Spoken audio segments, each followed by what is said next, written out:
Hello, hello, hello, one and all, hello. How you doing? Happy Saturday afternoon. Today we will be watching a classic from, what is it, 1987? No. The Untouchables. Yeah, from 1987. Starring none other than Kevin Costner, Sean Connery, Robert De Niro as Al Capone. And a young Andy Garcia. Uh, Billy Drago. He plays the villain, one of the villains. Al Capone's hitman. And Charles Marlon Smith. Anyway.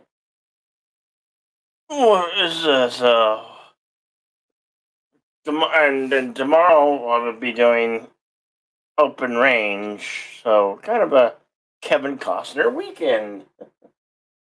Yeah, classic Kevin Costner movies. Today a mob film, tomorrow a western. Um, at the top, have my screening room linked. So, the screening room is right. If you click on this link right here, you should be able to watch along. Or you can watch your own copy. I will call out random timestamps just to know you're queued up. All right. I don't know. And I have, if anybody wants to join me here on the panel, I have the panel link right there. That's Streamer. Streamer link if anybody wants to join me. Busy Saturday. Everybody here in the States getting ready for Thanksgiving. I know not everybody. Here in the States, Thanksgiving is this coming Thursday. I unfortunately won't be with my family. I'll be here in Tucson. But that's okay. I get to go spend Christmas with them. Yeah. Got your film running and a big bad TV. Very good words with pictures. All right. Without further ado, I'm gonna get the Cosmium all linked up. Load media. I get to load it. Screen share. There we go.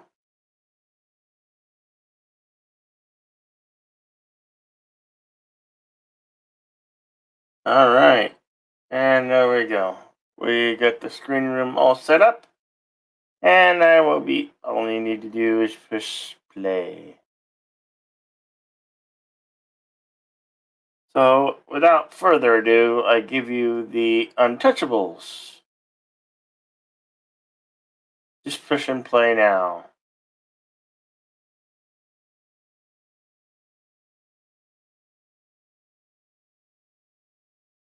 I hate when the Paramount logo is quiet like that. Wait, did I remember to share audio? Oh yeah, there's it. Paramount Pictures presents.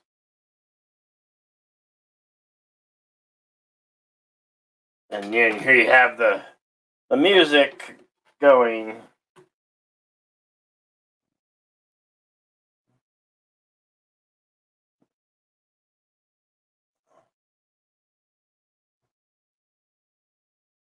Charles Martin Smith. It was in a great movie called Never Cry Wolf. Hey, son of Red Shirt, how you doing? Yes, Sean Connery and Kevin Costner. That's right, son of Red Shirt.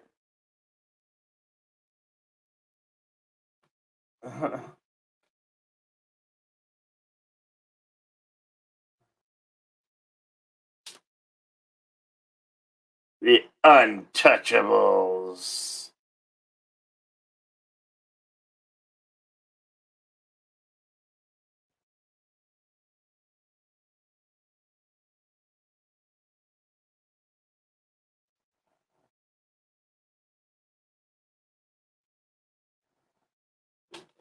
You know, the scene where they're in the train station. I always thought that was Grand Central Station in New York, but it's in Chicago. It's a Central Station in Chicago, I believe.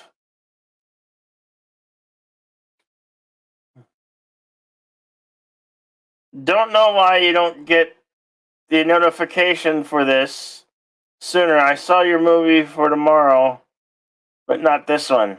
Oh well, that it happened. I don't know. I literally set them up at the same time, like side by side. I actually set it up this one and then one for open range second.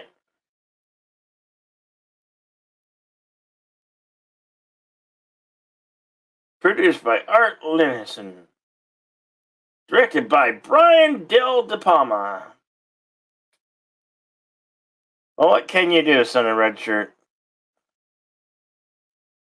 Here we go. Opening sequence. Al Capone's getting a pedicure, manicure, and shaved. 1930, Chicago City Ward. Yeah.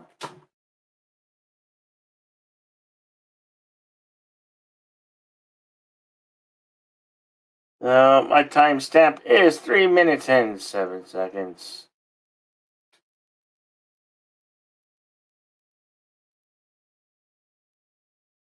If anybody who is in the screening room have issues, let me know. Type in chat. There is a chat in the screening room. I can monitor both chats. You did. Oh, I'm glad you received the notifications together. Words with pictures, words and pictures.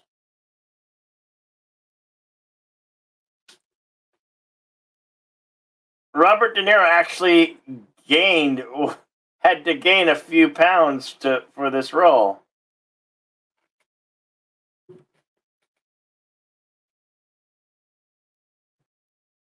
Fantastic film classic. One of your favorite Robert De Niro roles as well. Glad you like it, son of a red shirt.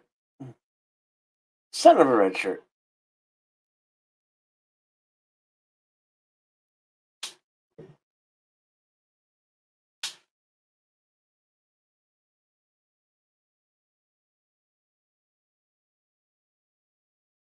Oh, he cut him. It's all right. You just messed up, barber.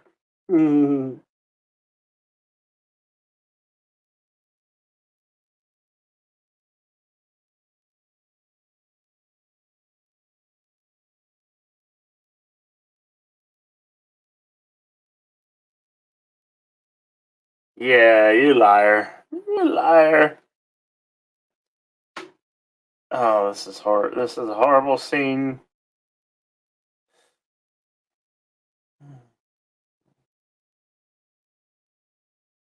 Robert De Niro also had a similar plan game playing Jake LaMotta in the Raging Bull. Hey, Super Blubberpuss, welcome. We just started the feature film, The Untouchables, from 1987, starring Kevin Costner, Robert De Niro. Current timestamp is 5 minutes and 34 seconds.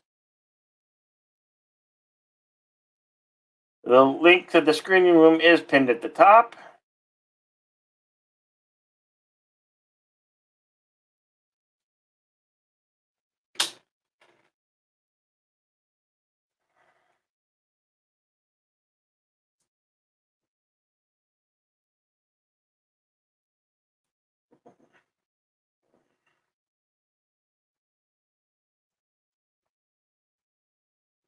Notice how little girl's really paid attention to the one guy.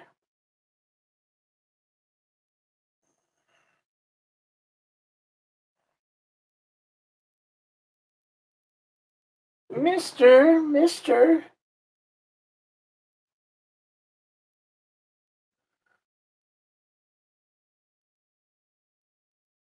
Oh, there's no more little girl.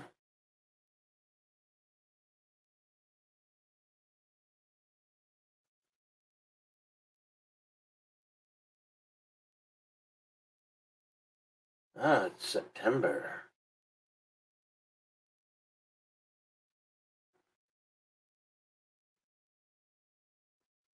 You can't make it through a Kevin Costner movie anymore. Why is that? Why is that, Super Blubber Puss? Why can't you make it through a Kevin Costner film?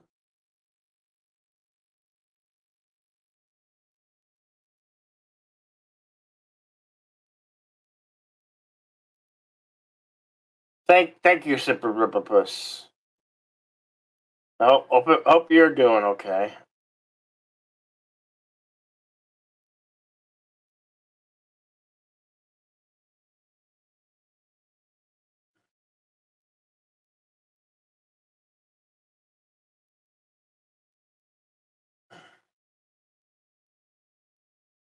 Kevin Costner playing the role of Elliot Ness. He was a secret service agent, I believe. Not you.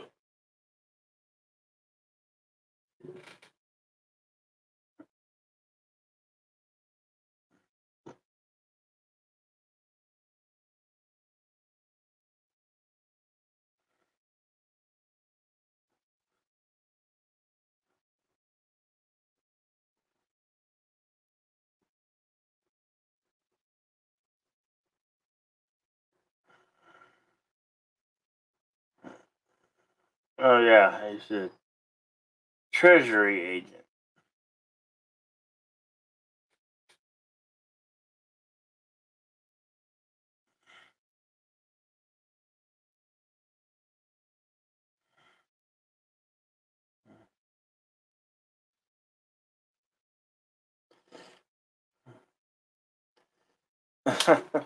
Hey, Edge Time. Hey, welcome.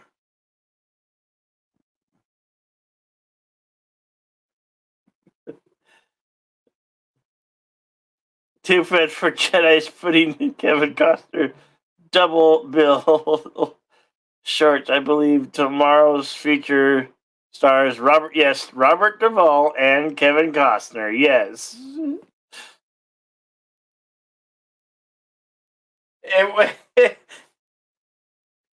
No, it's not like I planned it at all, son of a red shirt.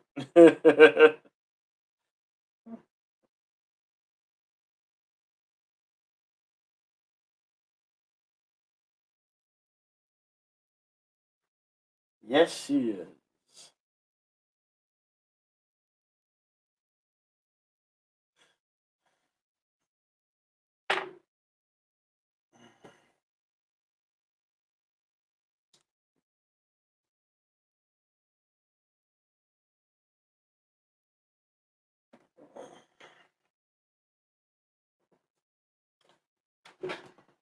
Oh, yeah, they take a drink.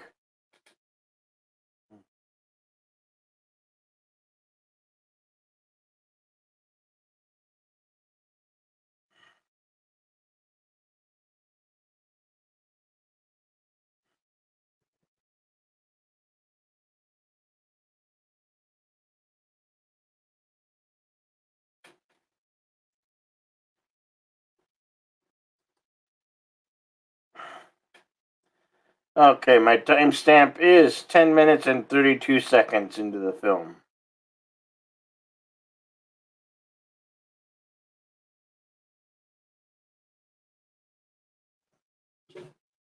Gonna get some action.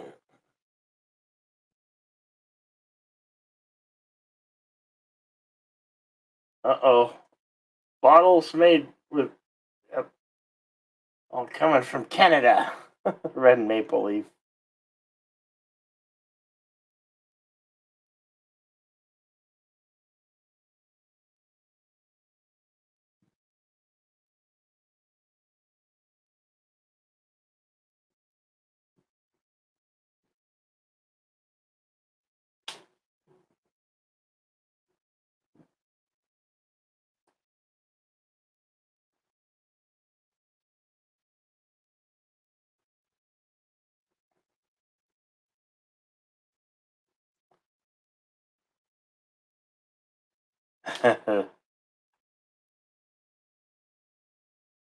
No, sir.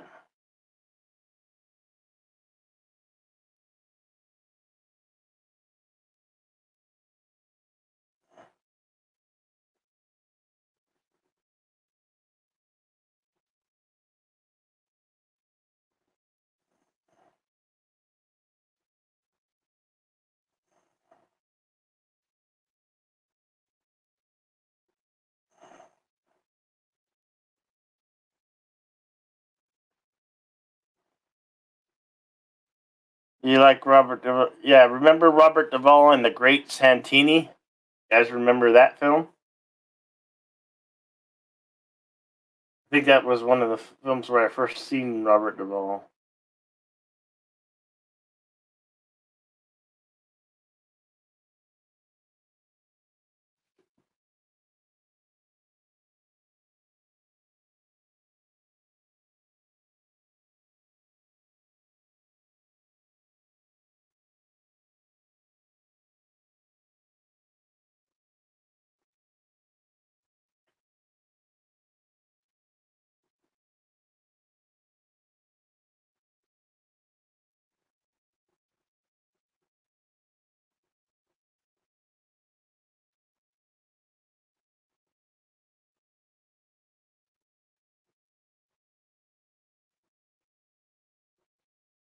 A photographer.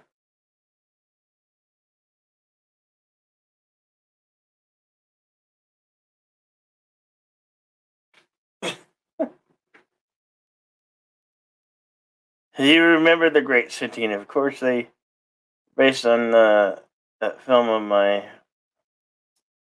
Hmm.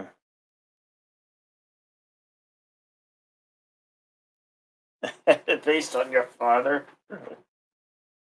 Yeah.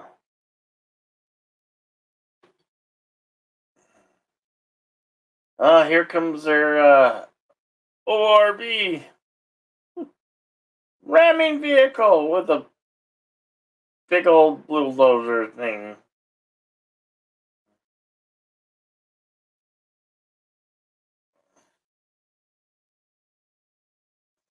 Ramming speed.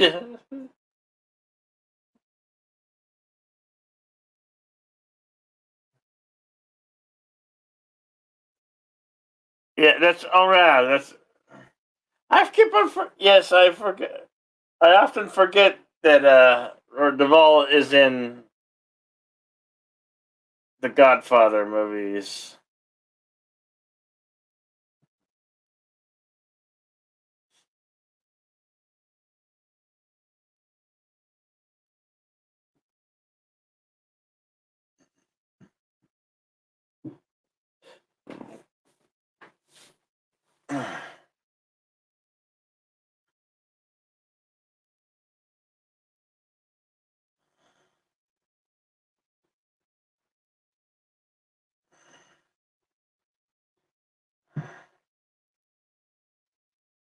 There's no whiskey in here.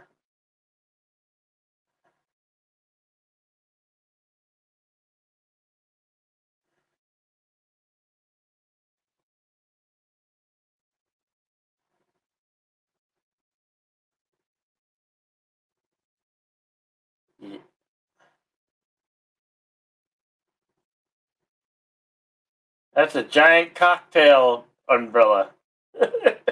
It's a giant cocktail umbrella. Somebody, somebody tricked you.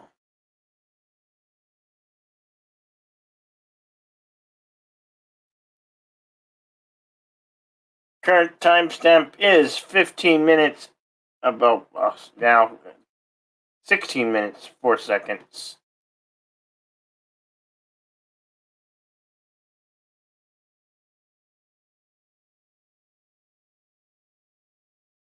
Son of Red Shirt, you're welcome to join me on the panel if you wish. No pressure, pal.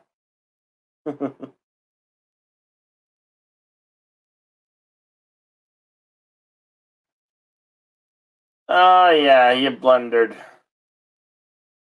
And the paper's mocking you.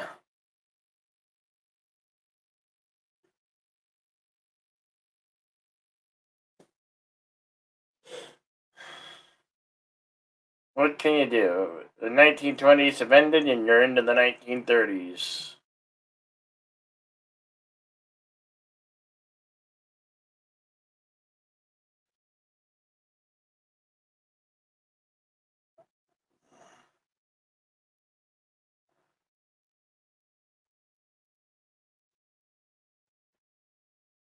Here's Sean Connery's role. Oh.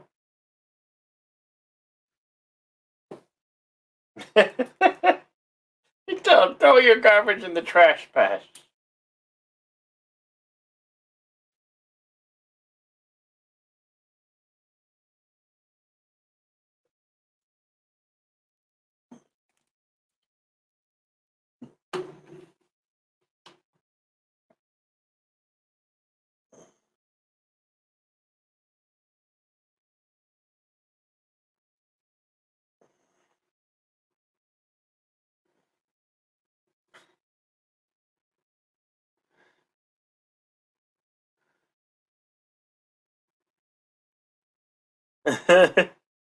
Your hoodie, you have the same. I hope it's keeping you warm. Words with pictures. I hope you enjoy that hoodie, man.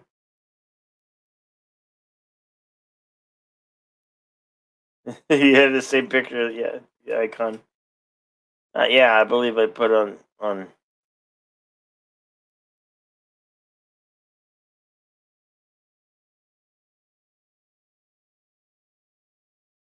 But in red.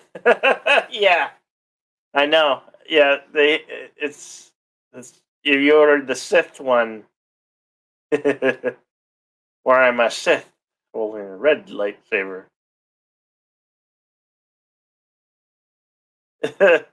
I'm glad you love it. I'm glad you love it. I hope it'll keep you warm in the winter months.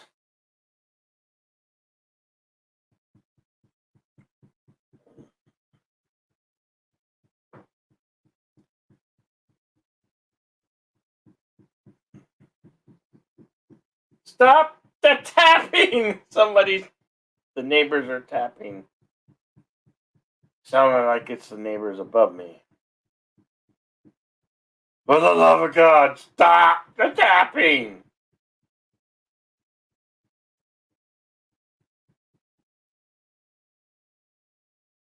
Why did they do that? I don't know.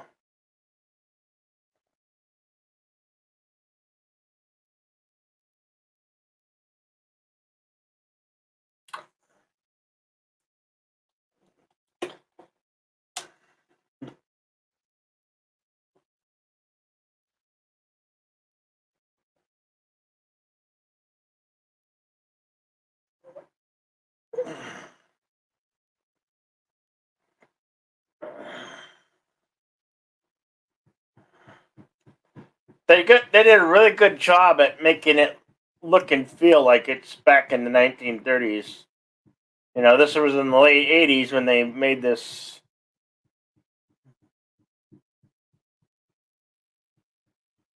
Yeah. No. Yep. Neighbors that make a lot of noise can drive a person insane. Especially when you can hear them with your when you got a movie playing and headphones on.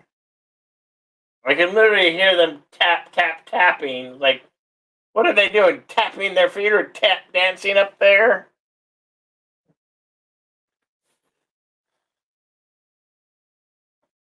Hey, but it's Saturday.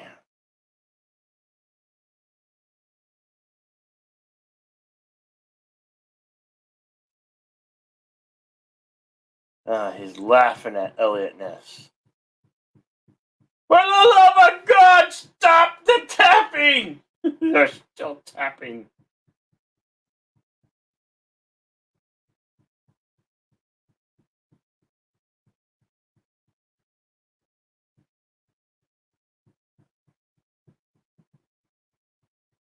That makes me want to grab the broom and start knocking at the ceiling.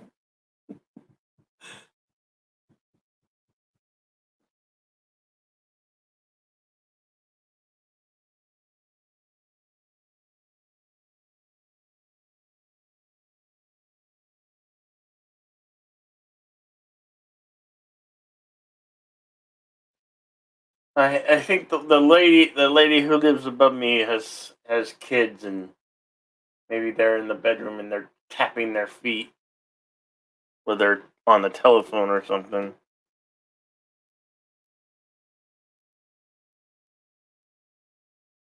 Yes, I agree with you. Words with pictures that the '80s recreation was excellent.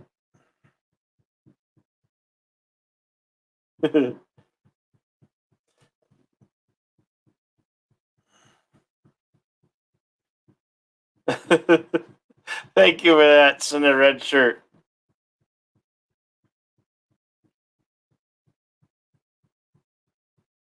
Oh, this is that little girl's mother.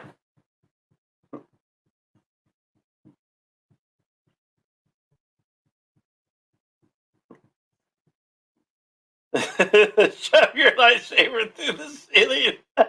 Well, only if there was a real one, yeah. Absolutely. That'll get him to shut up. Cut up, sever a foot. You can't tap with no foot. You can't tap with no foot.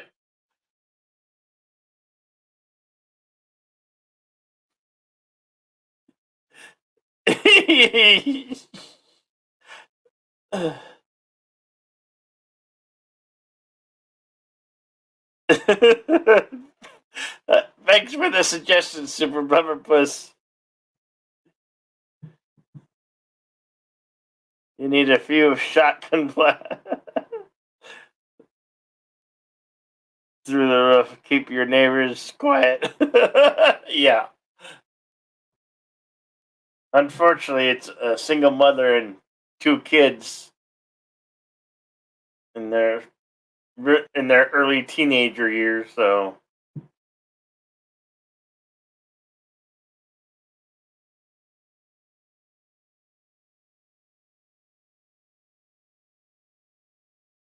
I like Sean Connery in this role here.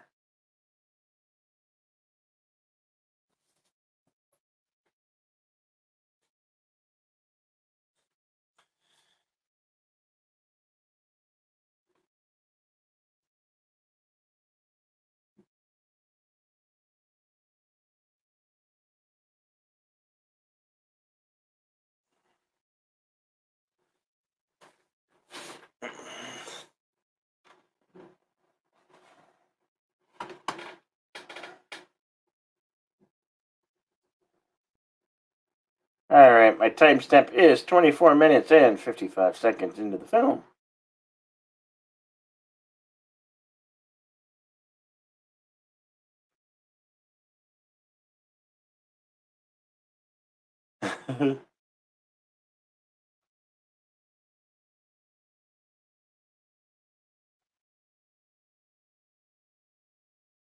No, don't be, never be sorry, words with Victor. It's all right, man. It's all right. It's all good.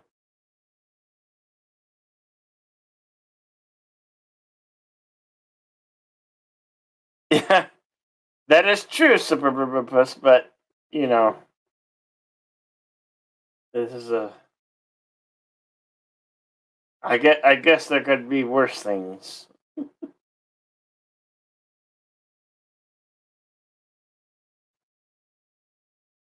She's listening to her radio like it's a television show. You guys remember the old serial radio shows?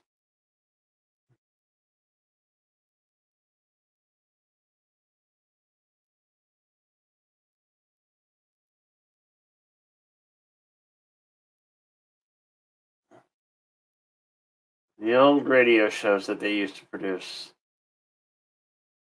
My friend, my late friend Admiral Oliver Franklin Dune has some wonderful radio drama shows on his channel.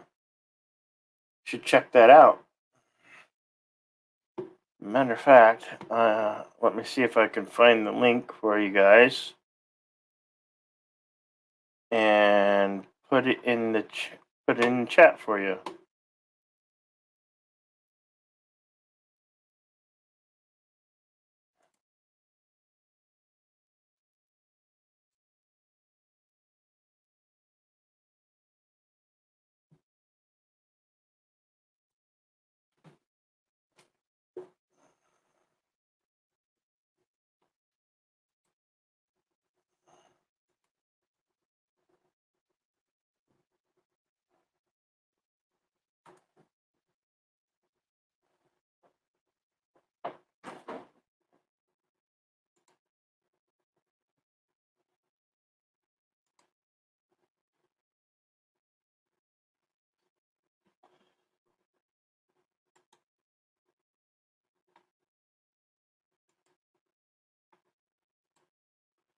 All right. For any of those interested, on my friend Admiral Oliver Franklin Dooms, he has some great old radio programs.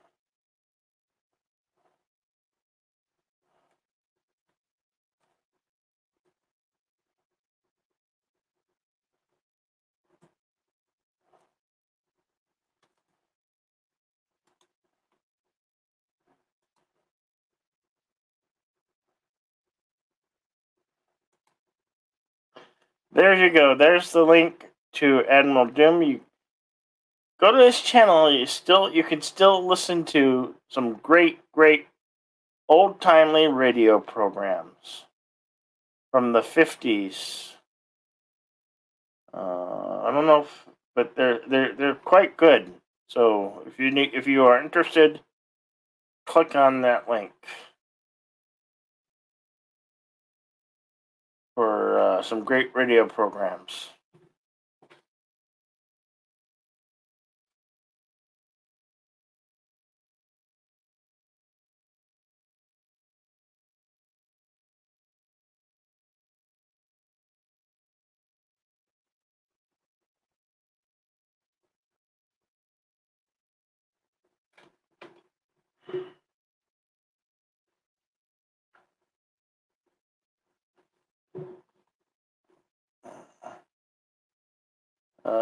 Somebody in the Chicago PD told.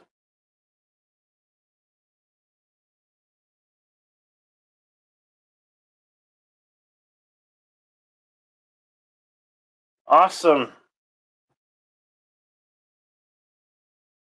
The man is no longer with us, but he was a friend, and he does have some great content on his channel. I will always support my friend, even in the afterlife.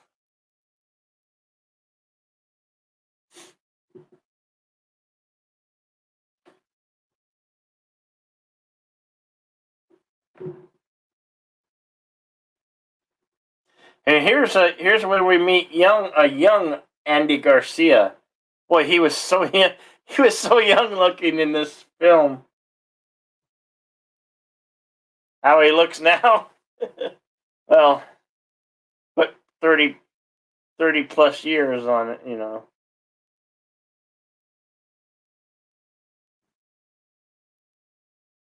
He doesn't want to have his men get killed and have their wives widowed.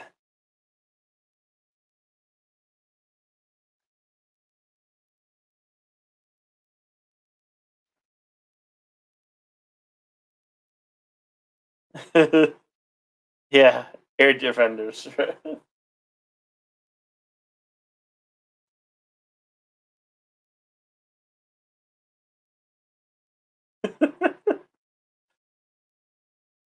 He's a good shot. There goes the chief of police.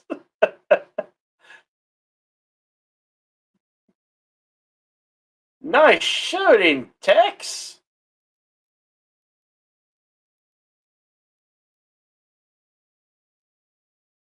Oh yeah.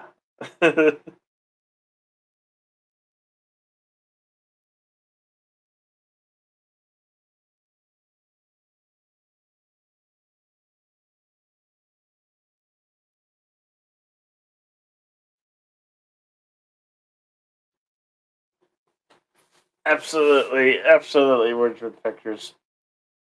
He was an awesome guy, and he's got that awesome content just sitting on his channel. Old radio programs. I implore you to, when you can't find anything to do and want to hear some old timely radio shows, they're there.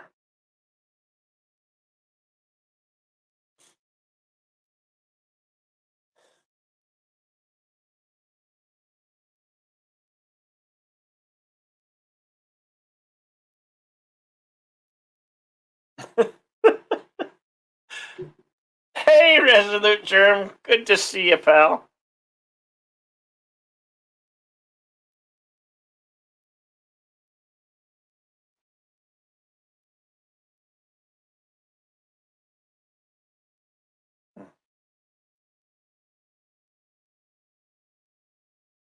All right. The timestamp is 33 minutes and 23 seconds.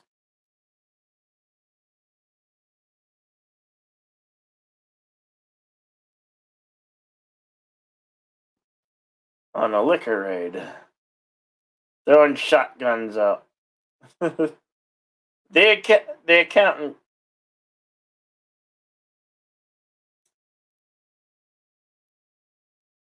You carry a badge, carry a gun. I like it. Put the file down. Put the file down. Y'all cool your pipe and shotgun.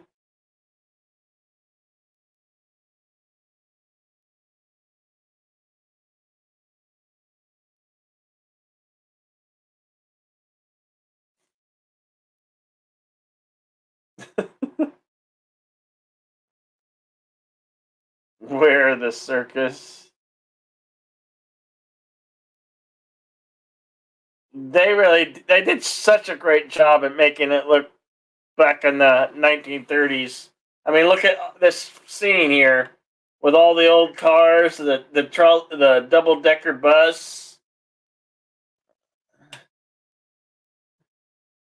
I imagine in '86, um, some of those cars had to be come by unless somebody has stored all those.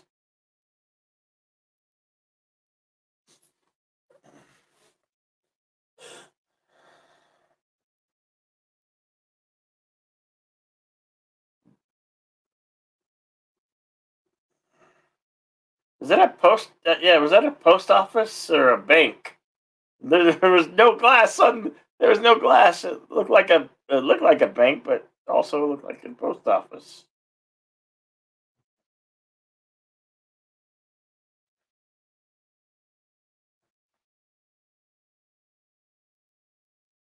You just bought a door.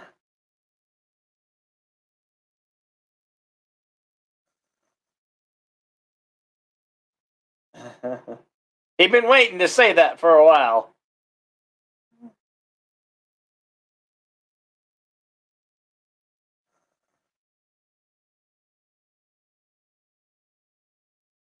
Oh.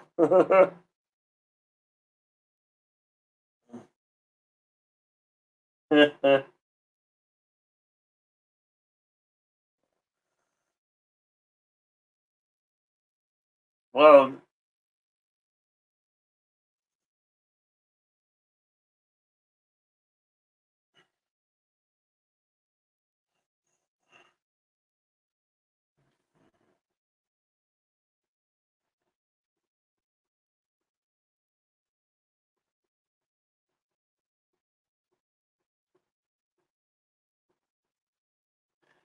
there were car collections. They would rent out their cars to Hollywood studios.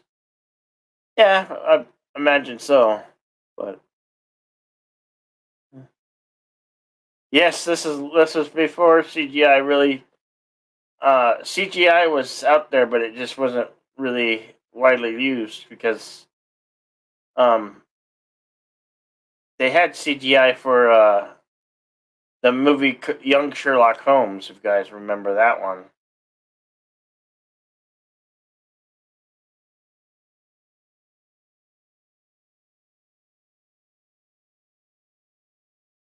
Oh, this is a great. This is a great scene.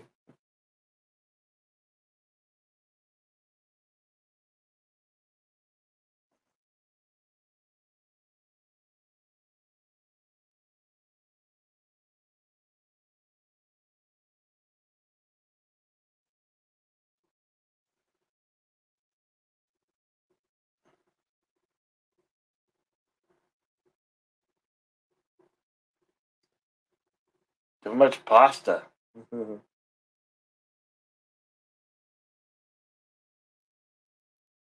See how the all the mob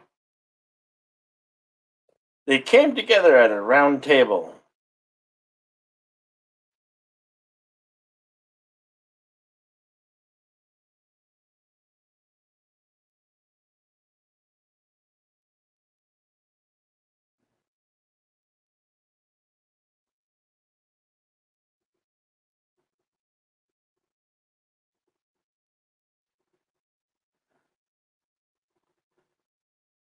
CG at the time was not at the shadow. Yeah, nope, nowhere near.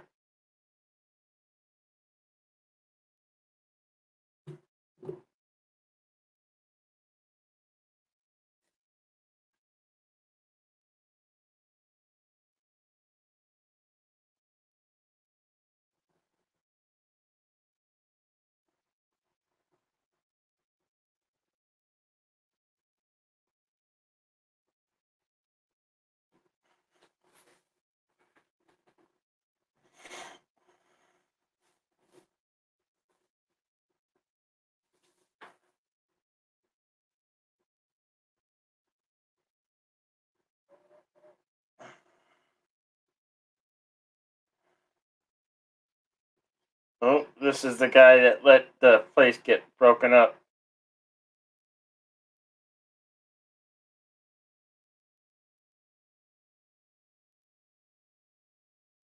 He wasn't a team player, I guess.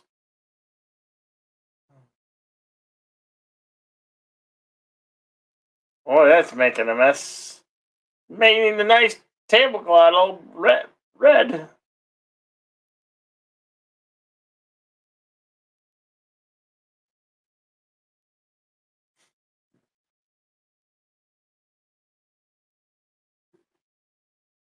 You know, that's another thing that George Lucas did. He gave the film industry ILM, Industrial Light and Magic, have been making films great for a very, very long time.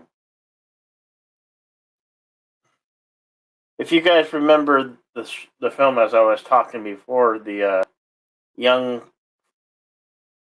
young Sherlock Holmes, there's some pretty good CGI for the time, especially one with the uh, where a stained glass window figure, night figure, is on screen.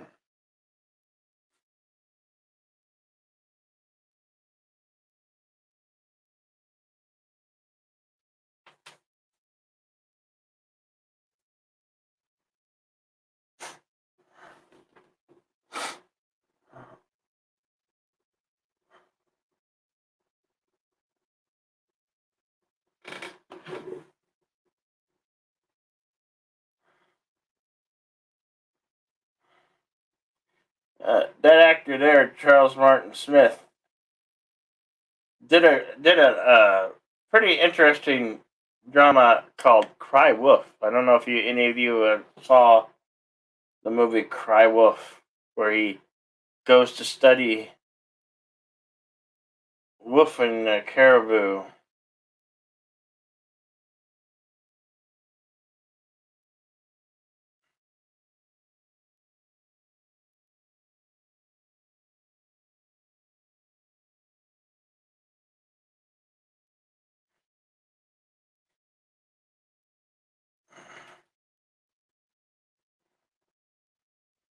Wipe that big grin off your face, man.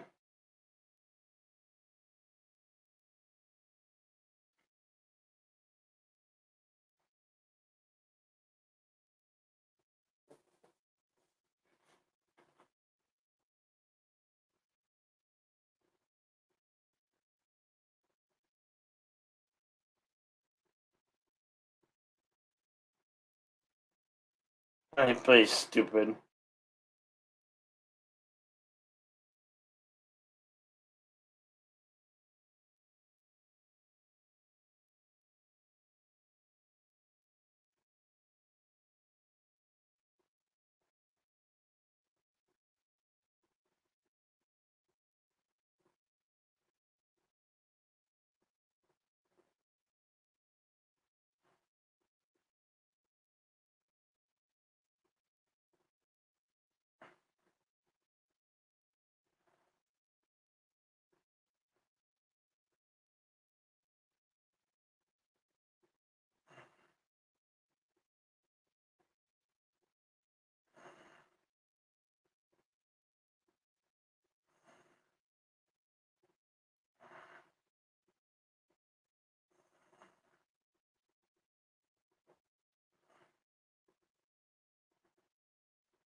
Wow.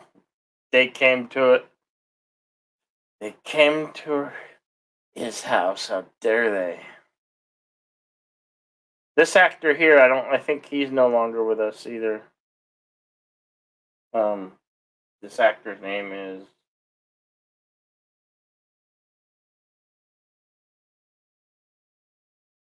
Billy Drago. I think he passed a while back. Oh he passed in 2019.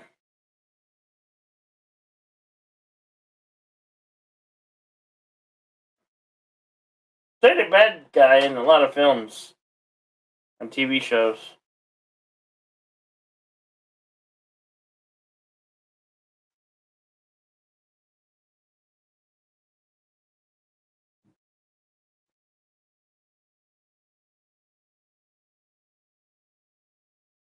Guy generally had a villain look upon him, you know. The actor Billy Drago.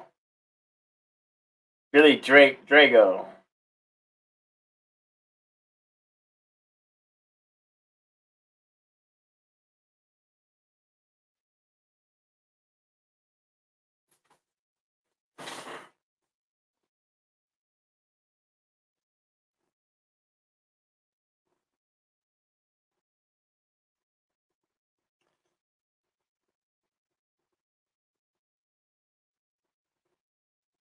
Oh, awesome. Wonderful words with pictures.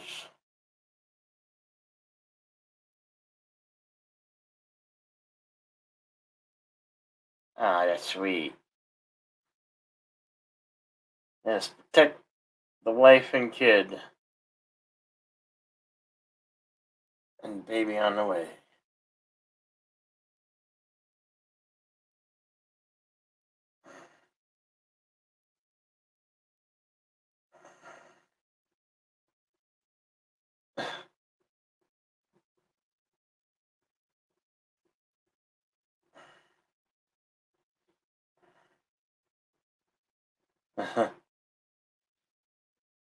You want to hurt some man.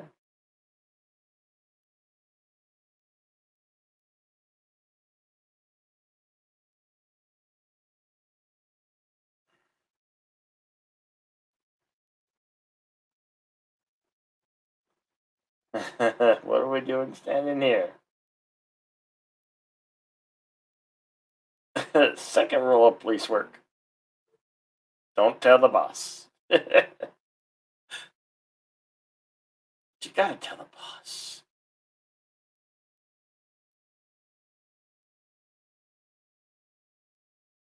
Hello, anonymous filter.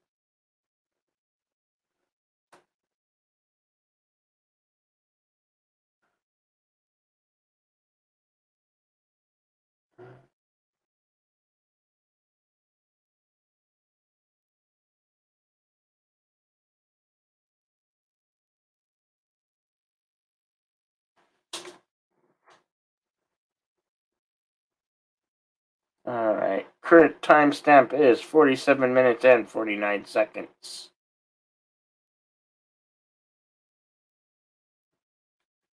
This is where they had the Mounties in the scene, the Canadian Mounties.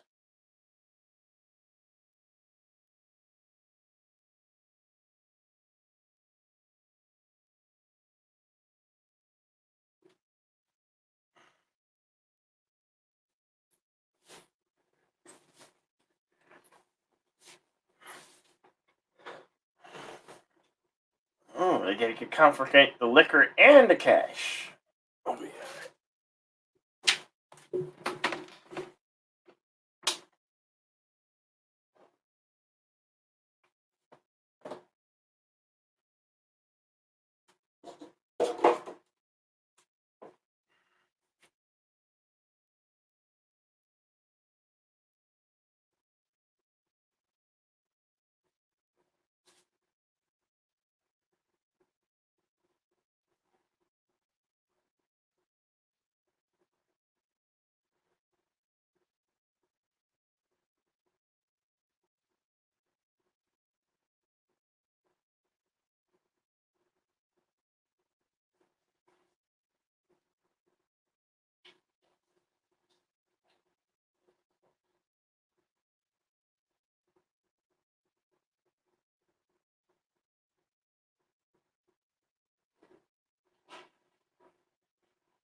Stamp your feet. Won't be cold.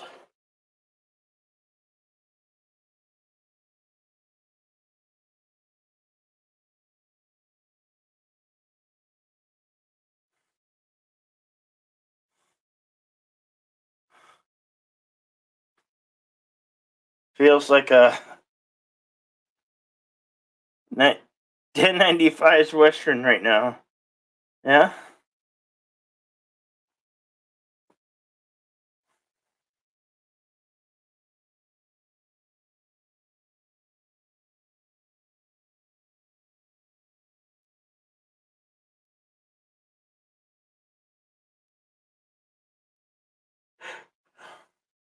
Here they come.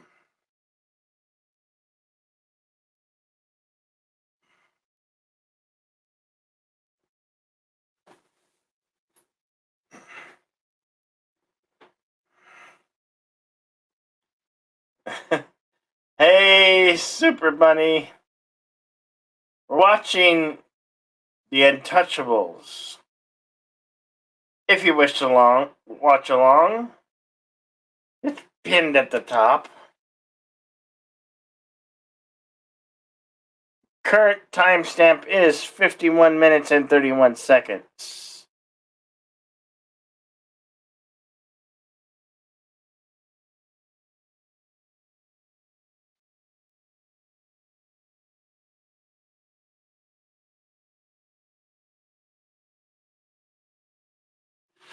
Well, you guys looking for each other's? I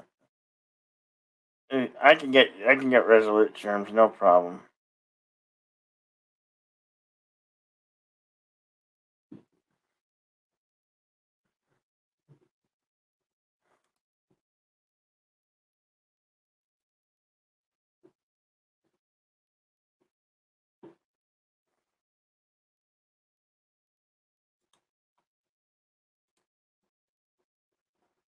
Shoot to kill.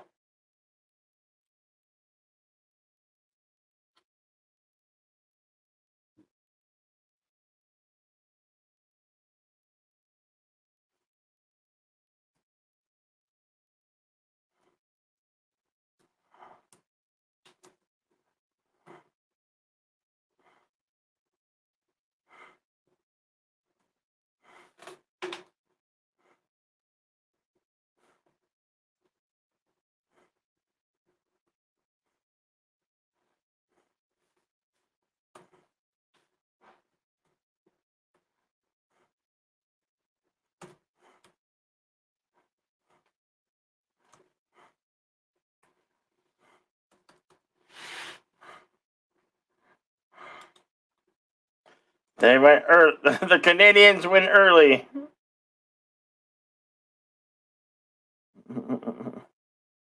How are you doing, Cinnabon?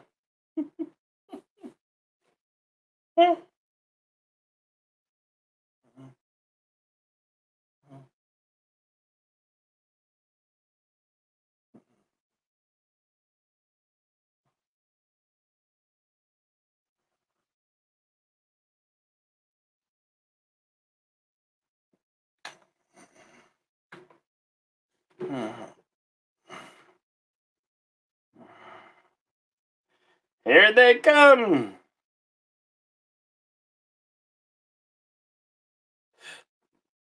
This is a very pretty country wherever this.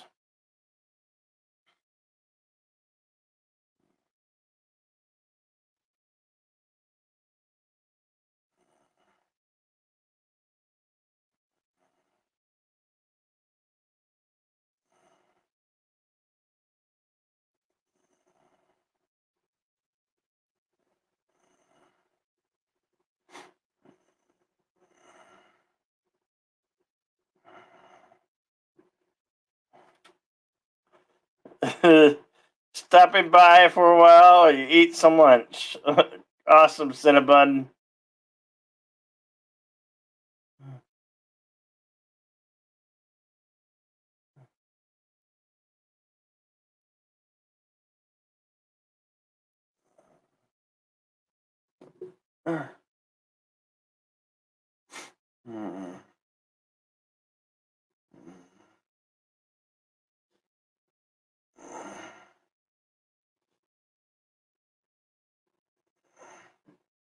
He's lucky he could fit underneath that car. Some cars you can't fit underneath.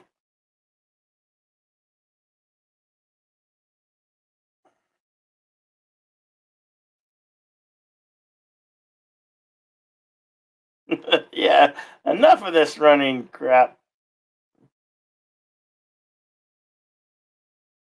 Hello.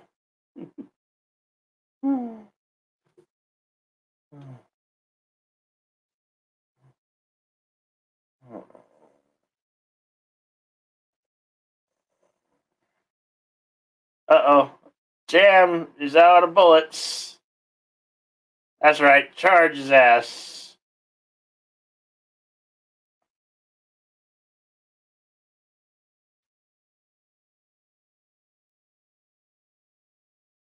Those are the Thompson submachine guns. They were used in both in World War II and, well,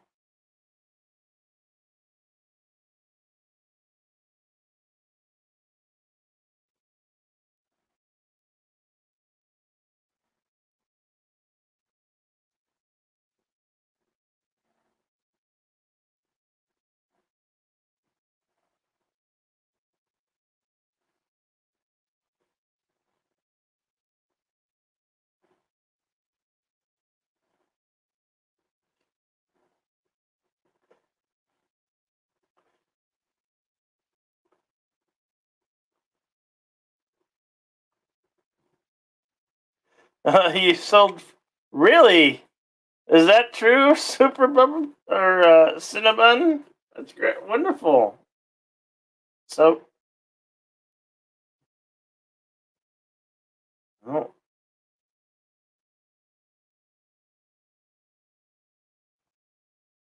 yeah, didn't you hear what he said? He is now.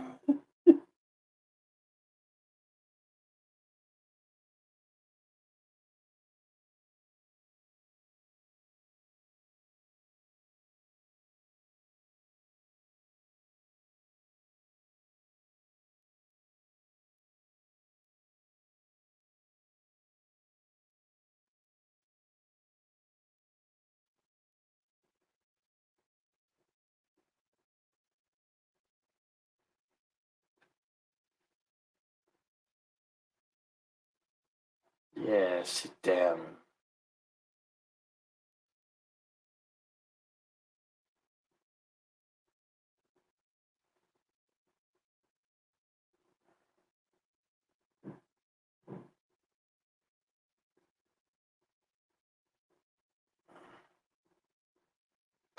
That is Julius Caesar.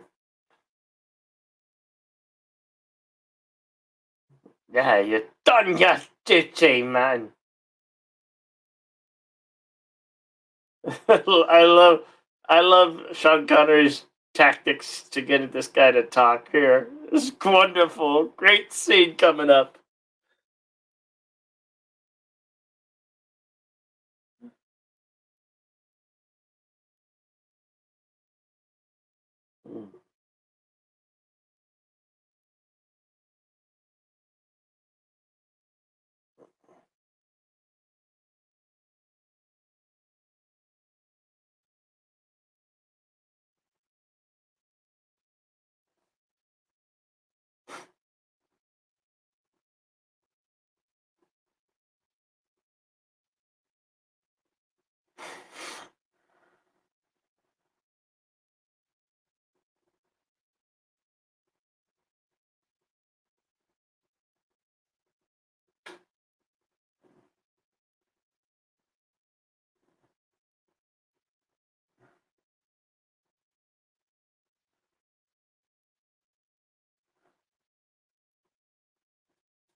Wow. Still belligerent.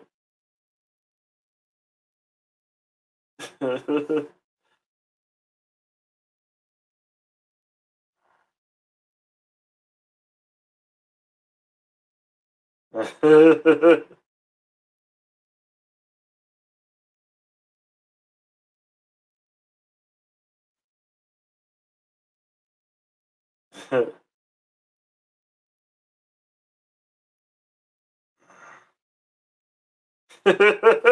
you talk with a gun in your mouth? One, two.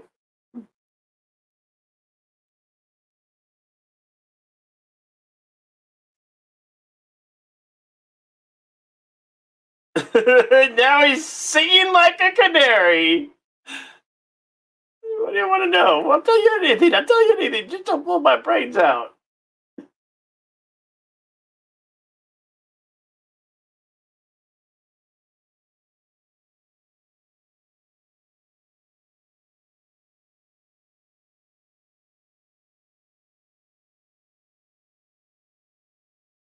I do not approve of these methods.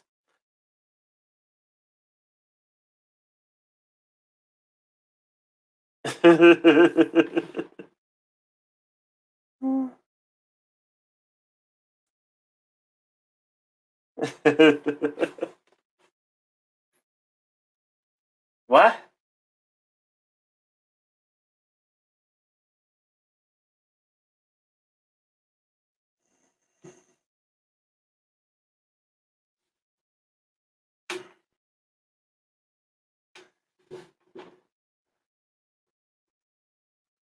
Marvel cards from 1998. Oh. No, I wish I did. I had a friend that did. I wish I would have collected them.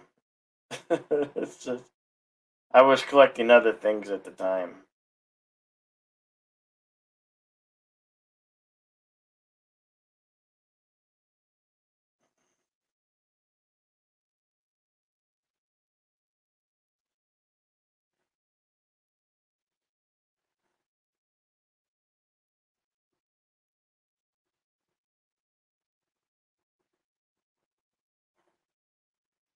Yeah, don't name your kid after Jed or whoever. That's a bad name.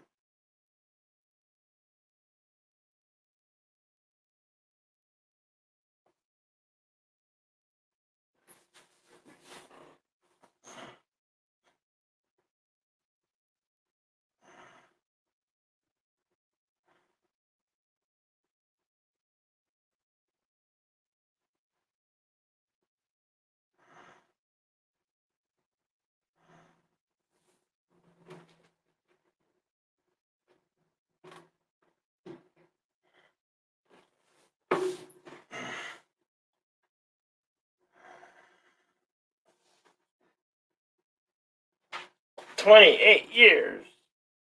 Oh.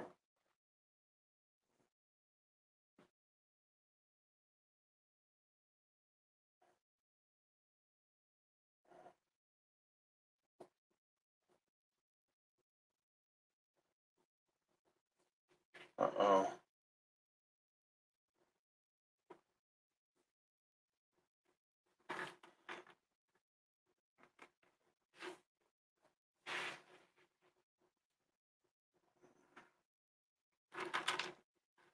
Yeah.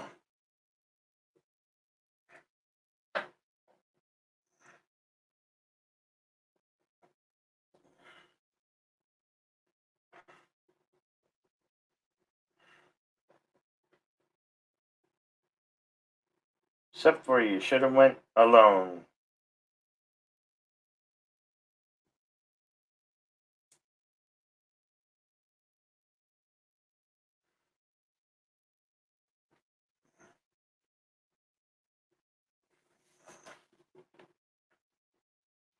A lot of Untouchables.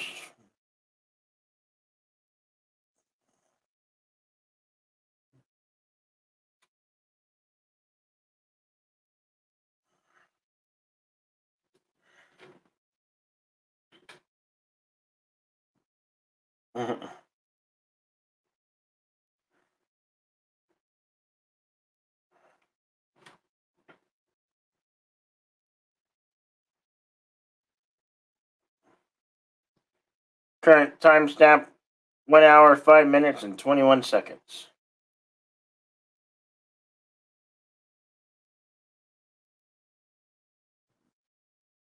Somebody's already here. They heard the shots. Yep.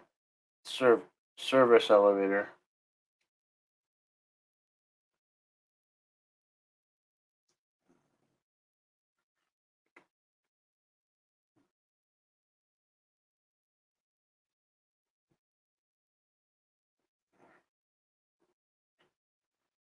Crooked cop here.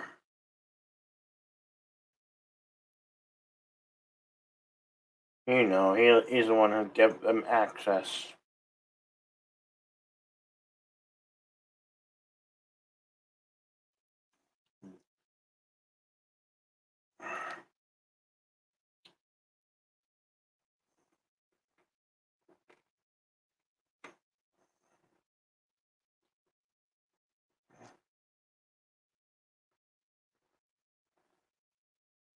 Cop looked very familiar.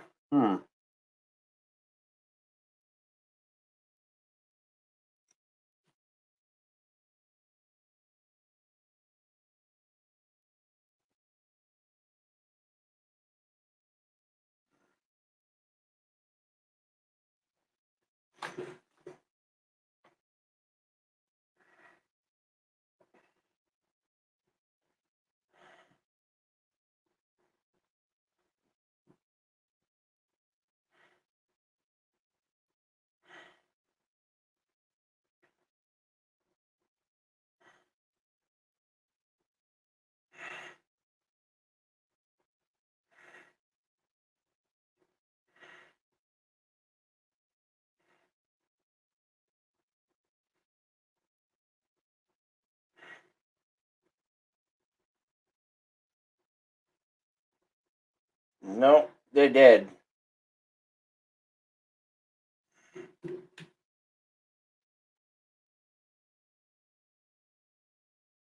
He left a message.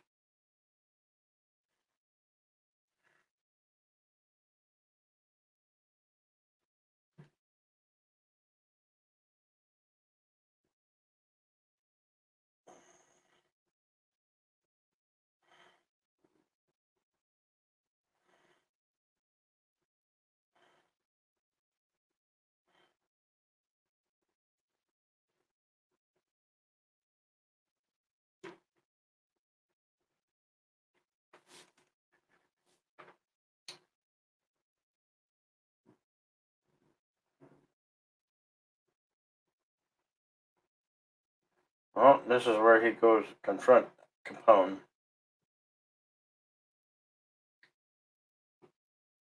Liar.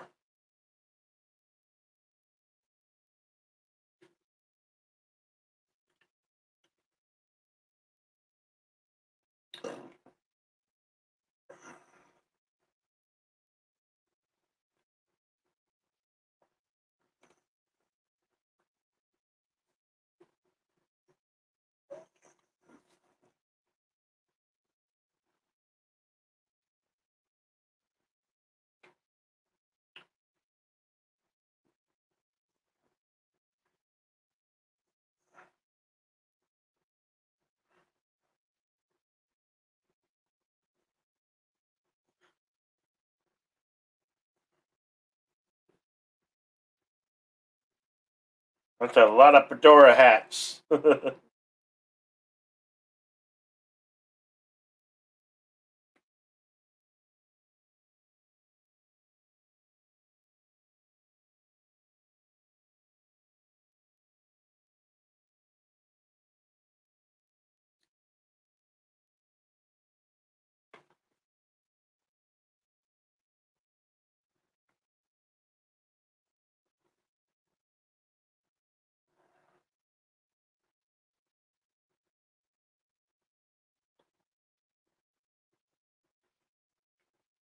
Drop the case.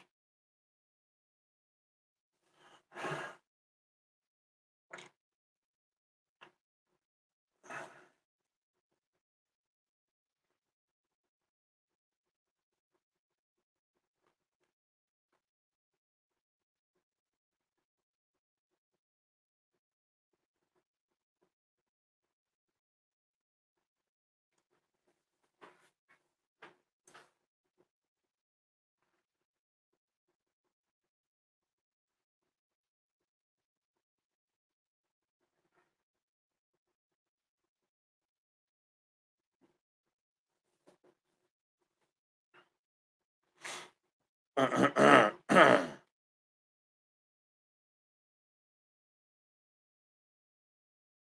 couldn't find where that cop was looking for the actor's name, but I couldn't find who he is.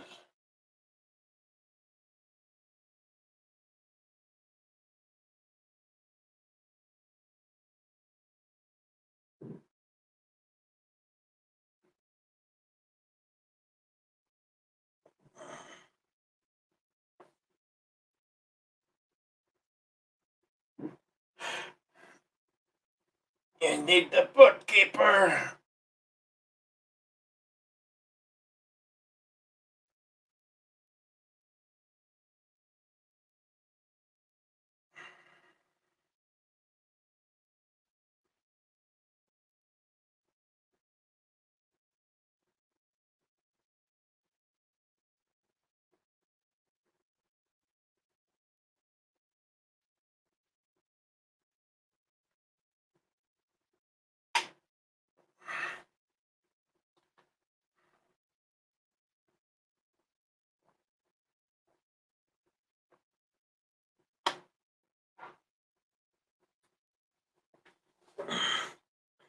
Yeah, what are you prepared to do now?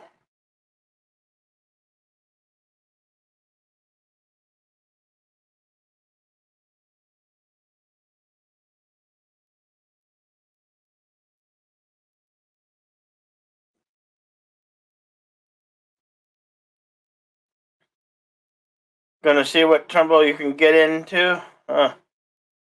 All right. Take it easy, Super Cinnabon. You have a good day, sir. Hope to see you around, man. Always good seeing you, Cinnabon.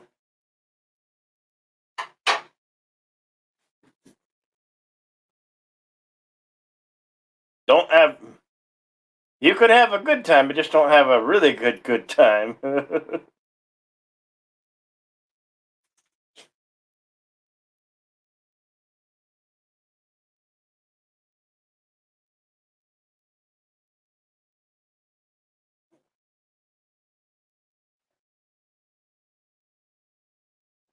Don't worry about it, Word Fisher. There's no grammar police here. I make the mistake every time, Words with Pictures.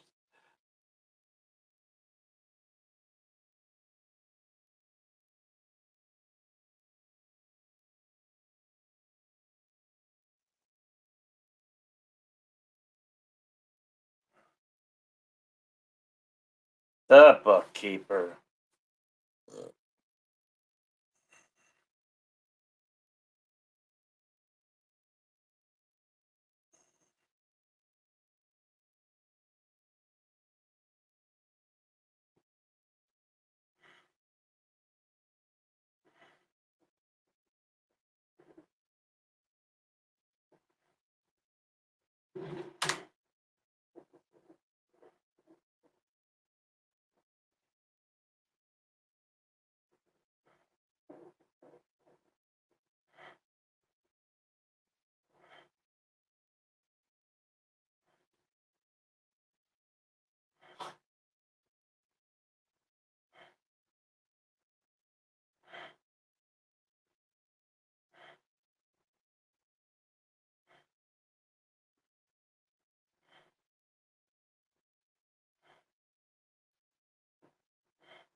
Hey, Yvette.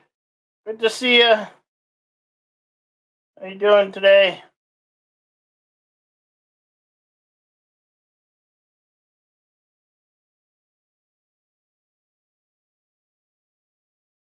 This is a good little fight here.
Hmm.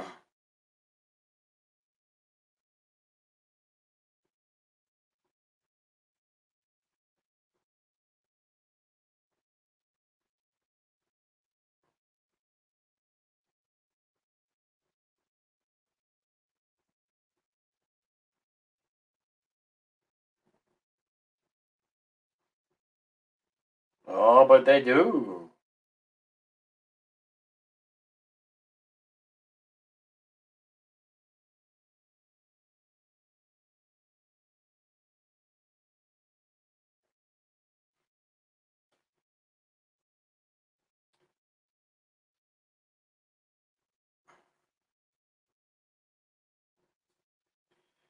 The actor, the cop from the alleyway that Sean Connery's character was fighting was Richard Bradford.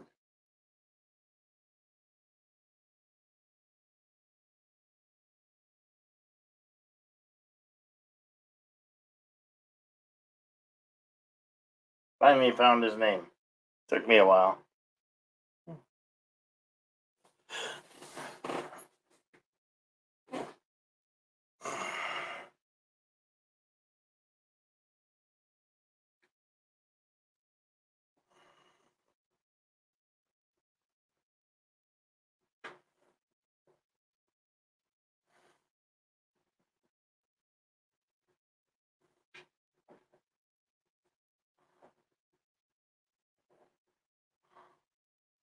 This is an awfully big house for Chicago house and a cop.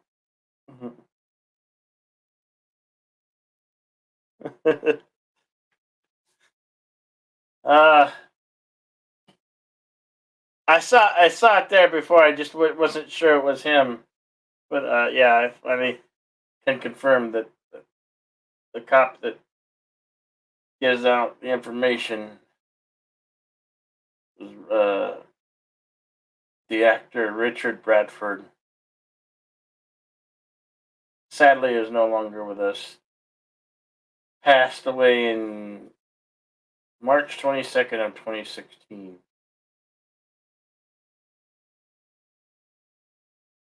But he was, I'm sure he had a good long life.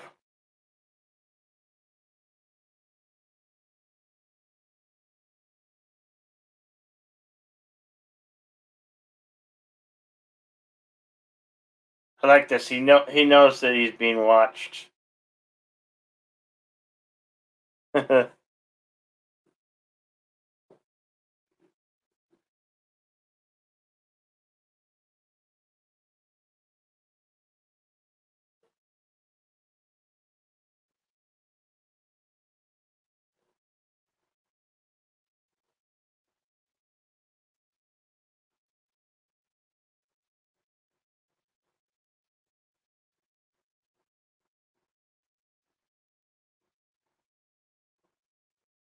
He's cranking the phonograph,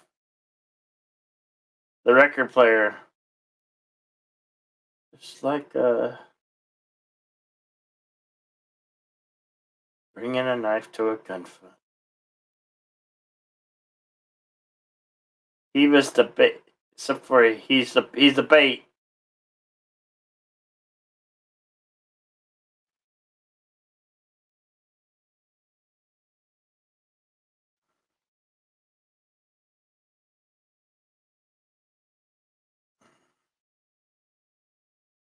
They're pretty wise for a bunch of wise guys. Yeah. They used one to bait him, one to take a Thompson machine gun.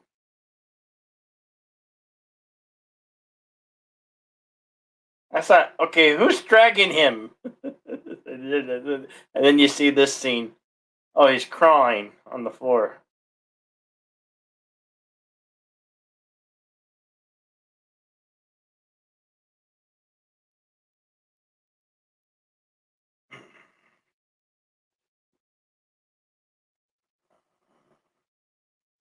Yep.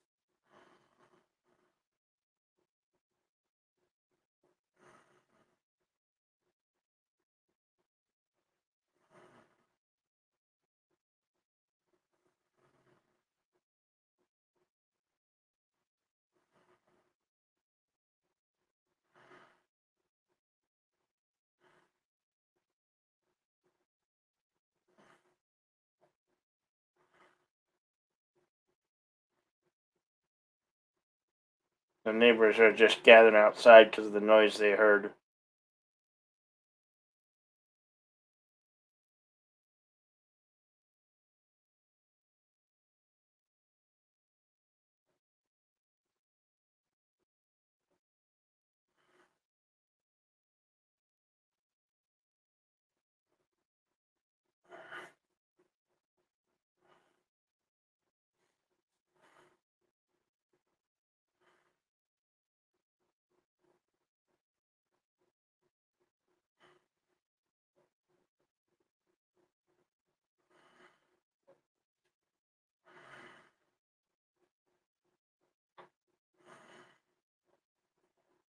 He's still breathing.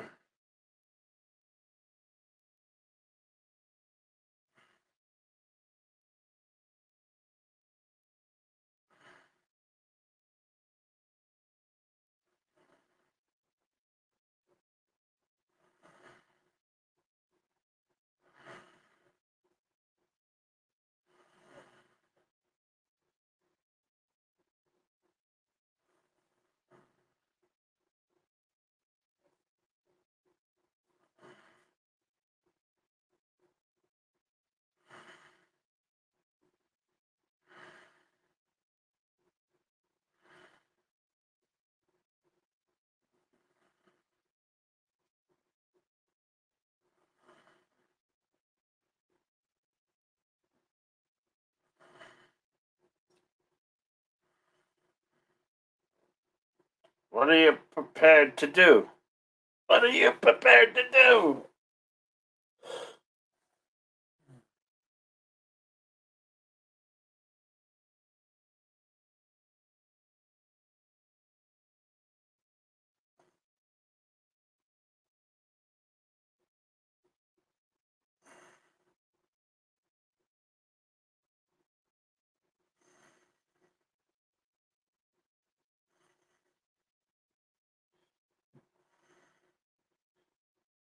Creepy, the opera singer's dressed like a clown.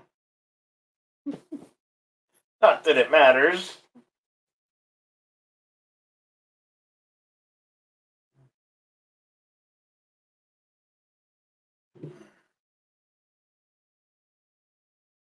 Alright, the timestamp is 1 hour, 26 minutes and 17 seconds.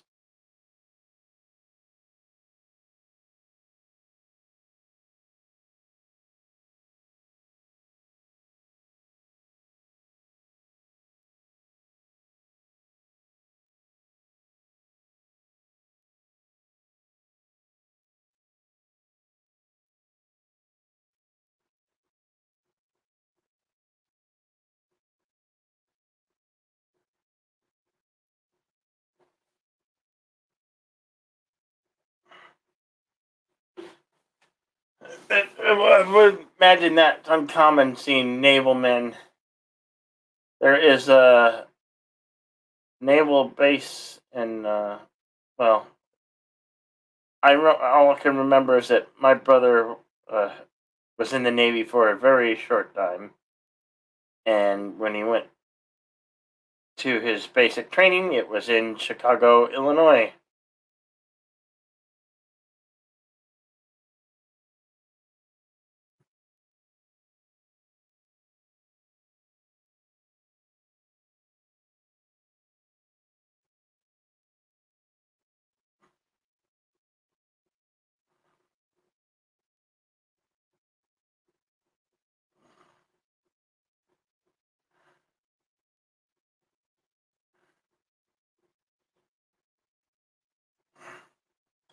A lot of foreshadowing here.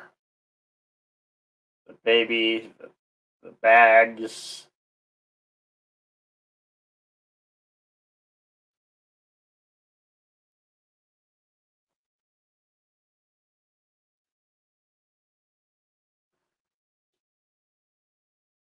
Wow, they're cleaning that floor old school style. Uh,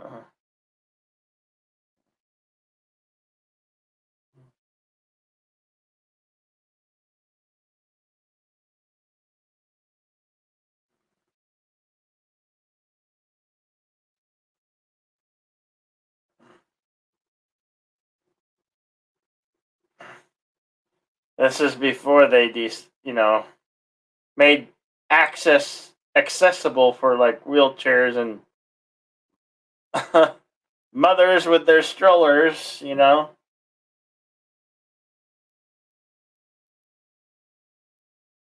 I'm sure there probably was one at this station, but they had to not have it in frame because that would the purchase reason for this scene here.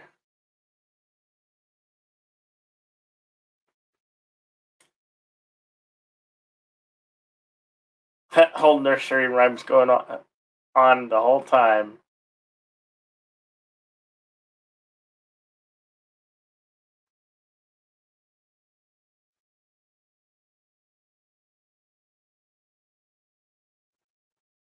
It makes you wonder where's that music? Is it coming from the baby carriage itself, or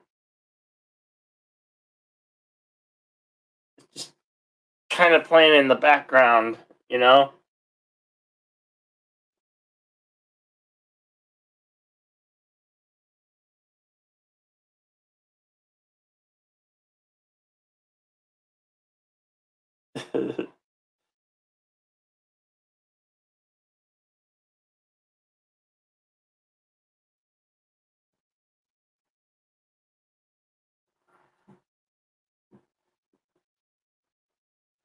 Oh, notice how the nursery rhyme started increasing.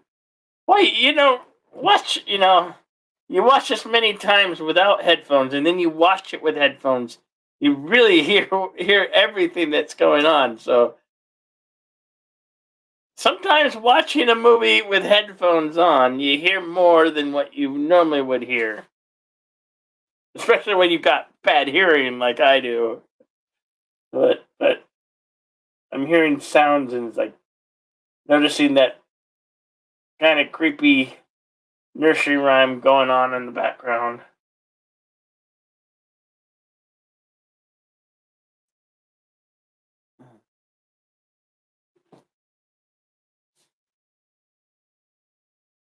Yeah.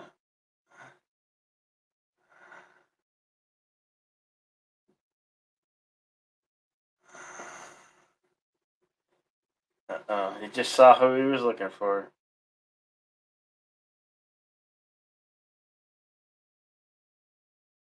Al Capone's got all his men protecting the bookkeeper.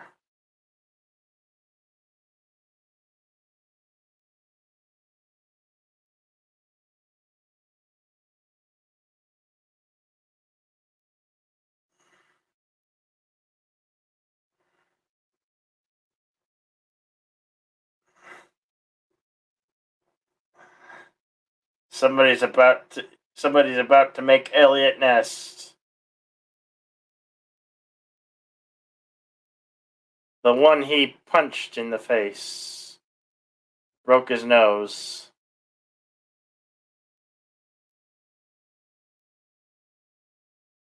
Yep.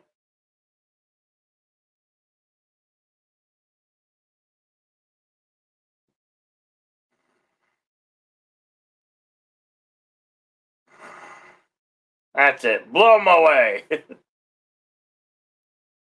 Uh-oh. You let the baby boy go. Boy, you gotta hand it on the craftsmanship of this baby carriage here. One tough baby carriage. I was like, did some tank company build this baby carriage?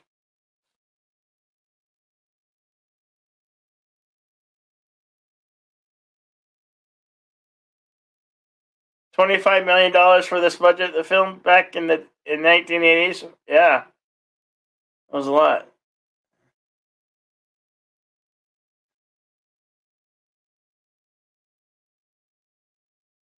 You can hear the baby carriage every little step it's going down. It really adds the drama to the scene.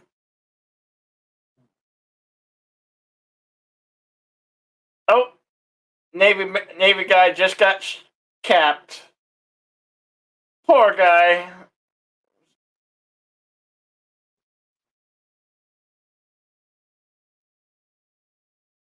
Man, Navy guy's getting shot left and right.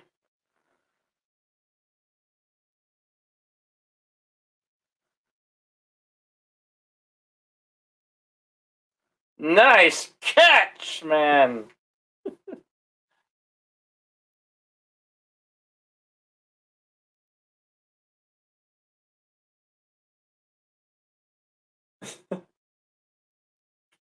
He said, "Let's do that again." The kid's saying, "Can we do that again? That was fun."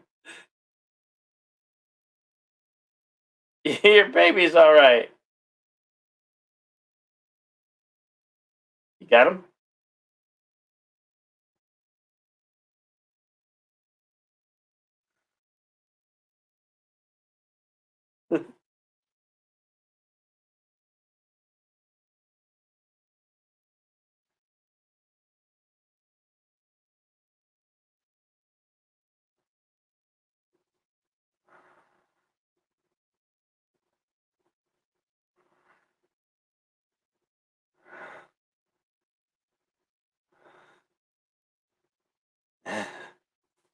He got him. Take him.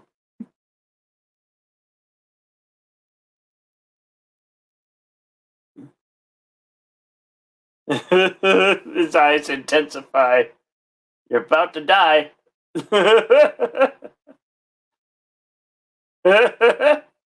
Nice shot. Nice shot, man. Nice shot.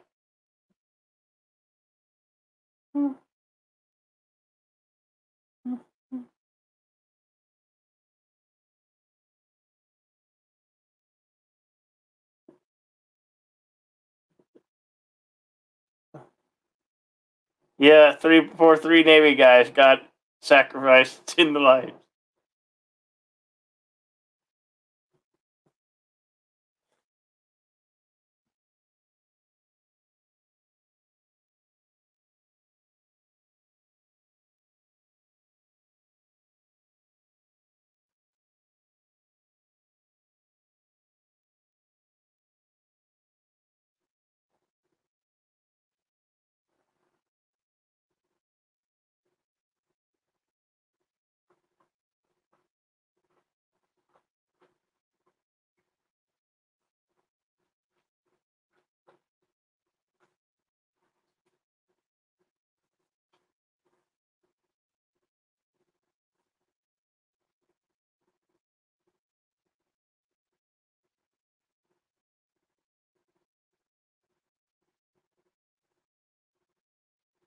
Yes, he did.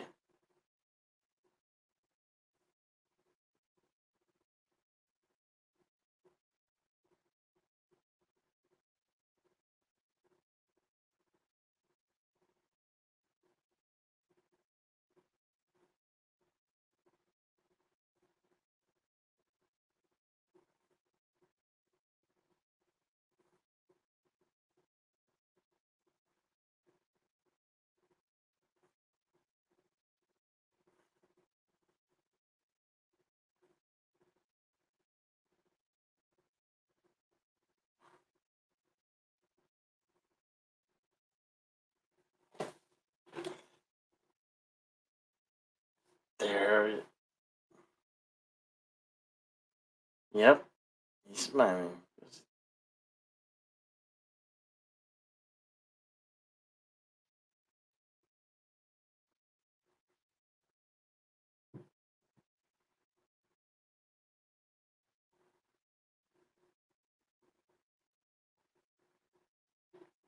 This is before they put metal detectors in the courthouses. They had metal detectors. That would he would never be in there with a gun like that.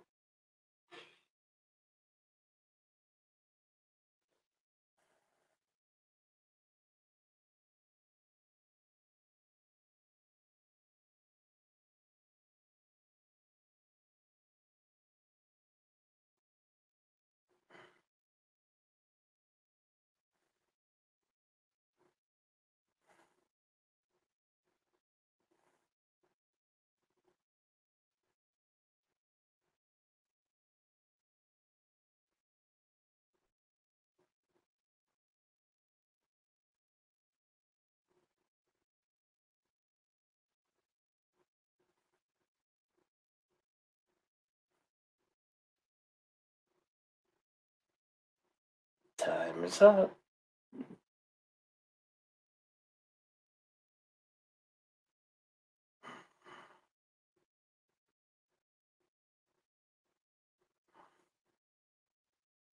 I could permit for that. Really? I don't think they had concealed weapons in that time. I'm not a.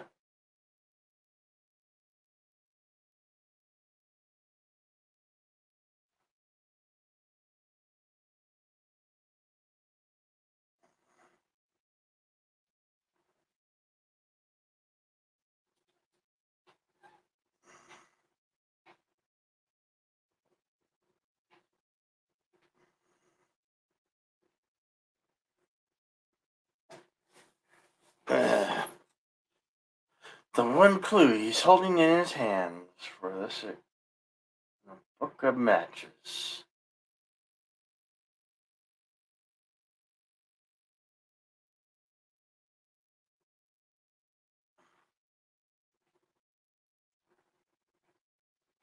$16.34 scene.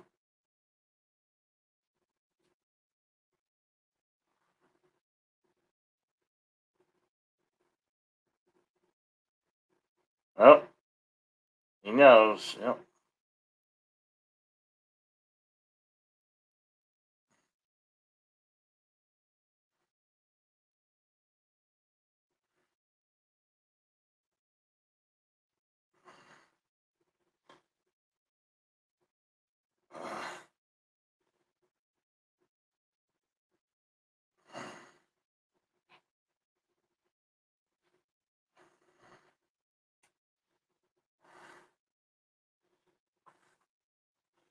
I like what conspires next here.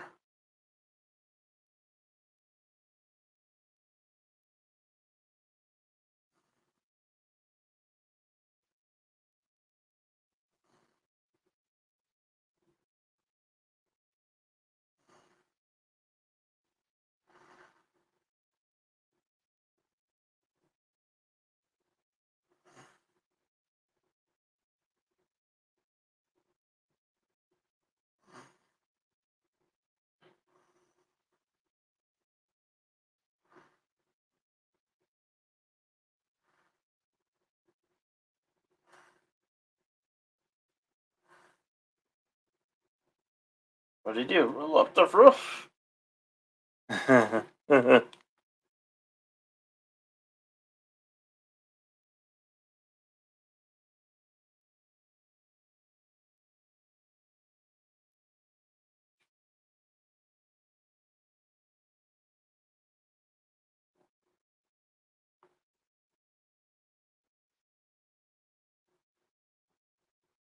Really? Yeah.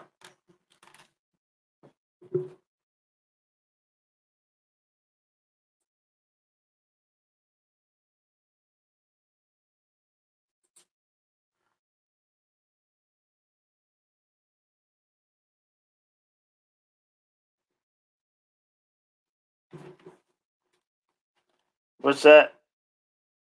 Boom, headshot. Yeah.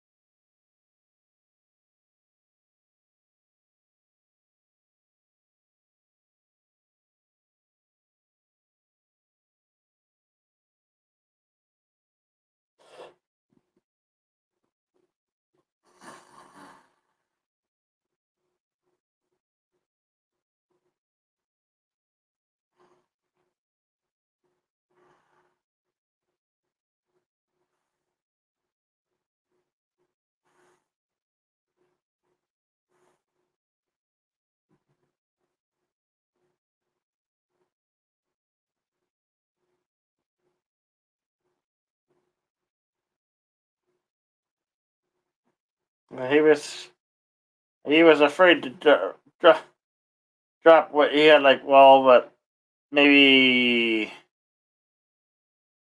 20, 15 or 18 more feet to drop. He ran out of rope.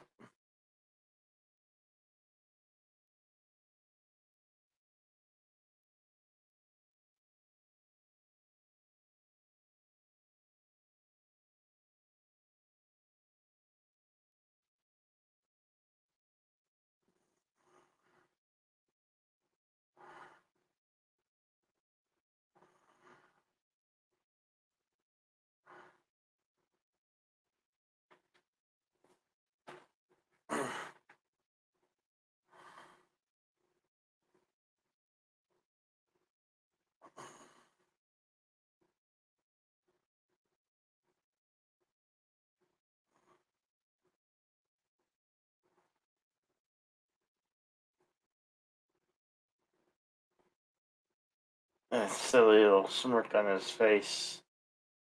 Gonna be the end of you.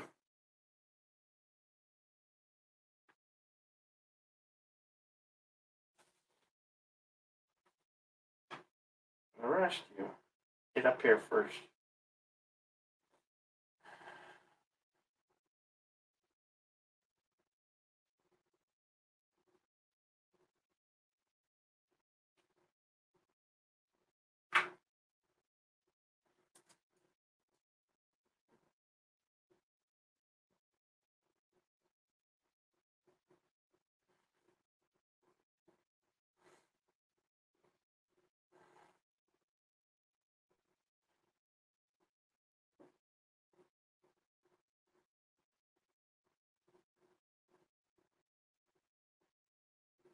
Oh no, you just piss him off.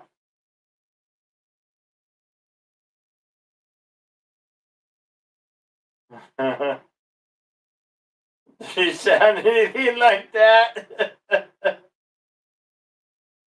Boom. Well, he just wrecked that car.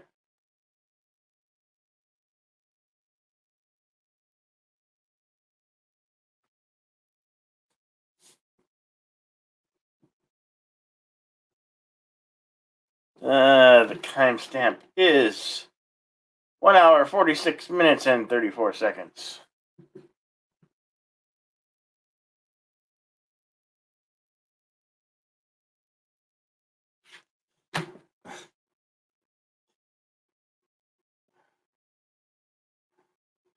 That's not a fall. That's a fall that kills you. Yeah, I know.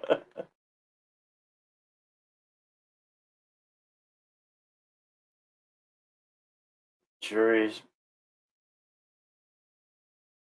the jury's been right. He's in the car. He's in the car. I'd say he's in the car.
I like this.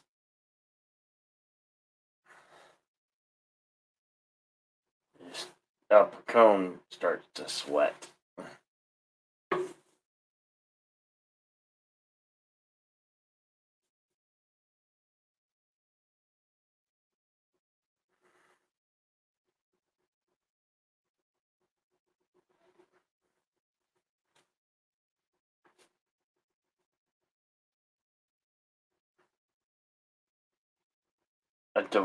Divorce action.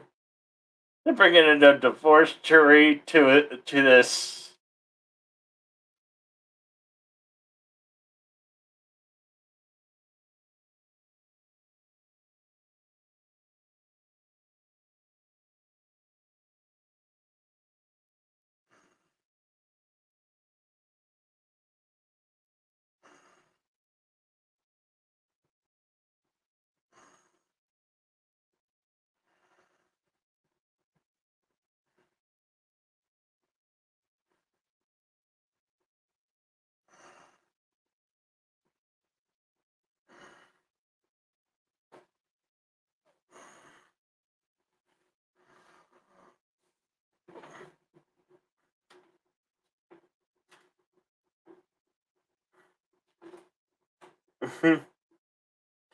Oh, he did something.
Yeah, why are you so upset? Why are you upset, Capone? Why are you so upset, Capone?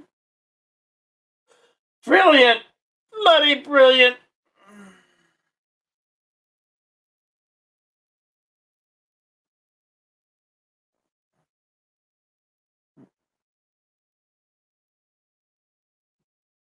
Yeah, I don't know if you could just switch juries like that, but apparently the judge had the power to do so.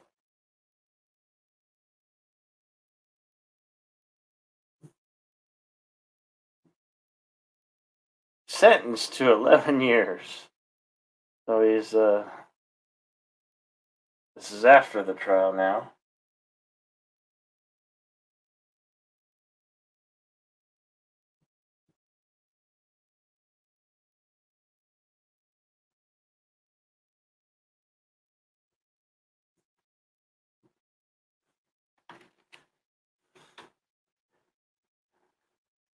Yeah, I've heard about it that book. I believe Will Wheaton dozen audiobook version. Okay.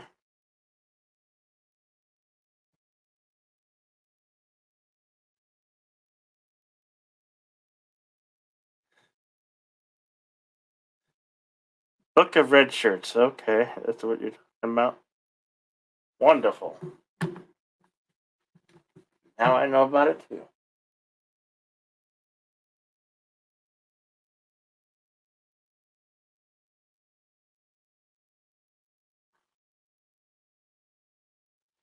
And don't forget to be here tomorrow where we're playing another good Kevin Costner dandy of a film, Western Open Range, with also starring Robert Duvall.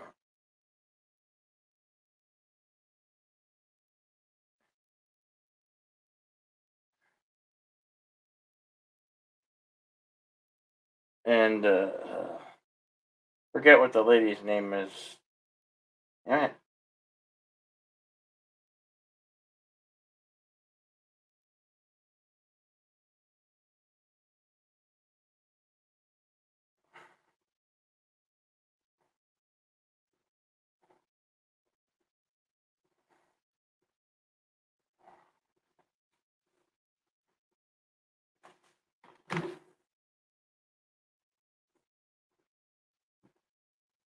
Annette Bening.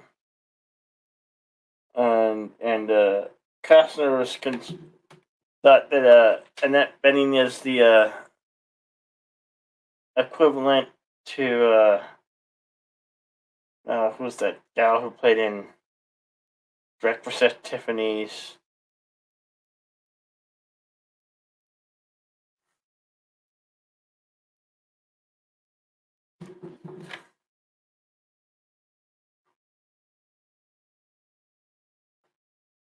Yeah, tomorrow, I will be playing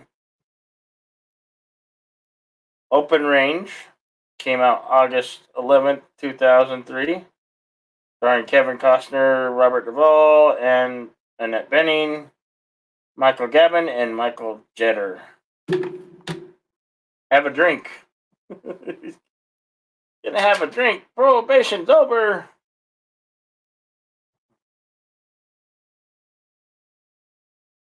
Only 2 survived the Untouchables.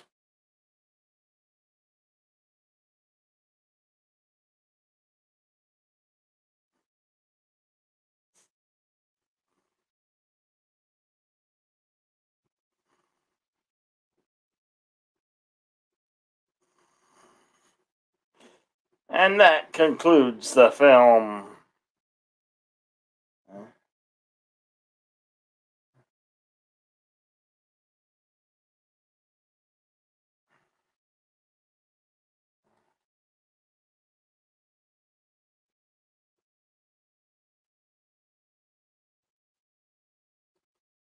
Oh, what'd you guys think? Did you enjoy that one? I hope you did. I hope you did, and I hope you'll come back tomorrow and join me for Open Range. A good western, you know. Good western.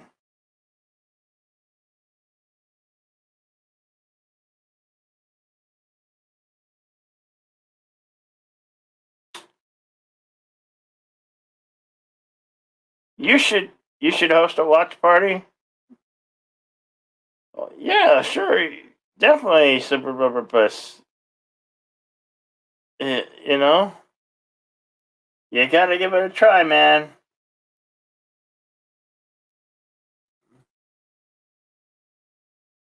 Oh, you're welcome. Words with pictures, always. You guys are welcome. I just I have a love for film, you know, and I actually I know everybody has done it, but I'm gonna put my own review of Ghostbusters Afterlife. I've been meaning to do it. I just hadn't gotten around to it, but look for it. It will. I'll probably get it done. I'm gonna try to get it done today, and it should be posted later on today, tonight, sometime. So look for it. Look out for my review on Ghostbusters Afterlife, and come back and join me tomorrow for Open Range.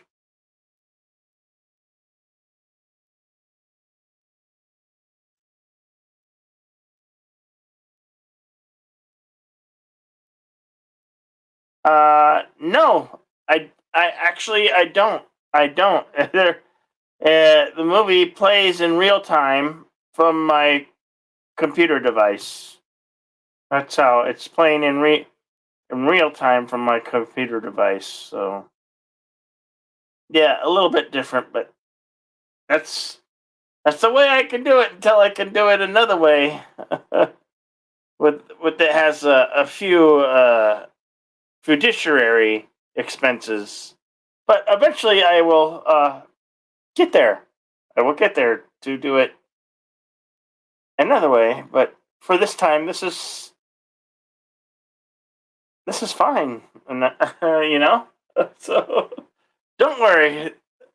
They'll get in better and they'll improve. You know, over time. There's a lot of good movies out there. Hey, Cam, good to see you. What great movie! Truly, don't make them out anymore. That's right, Connery.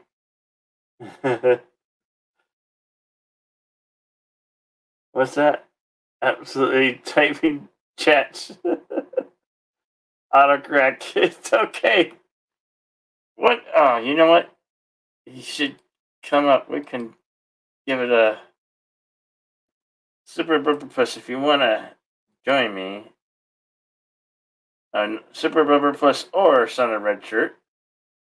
You may join me now. We can have a little talk if you have the time. Put the stream. I put the StreamYard link in the chat. There it is. If you want to join me up here for a moment.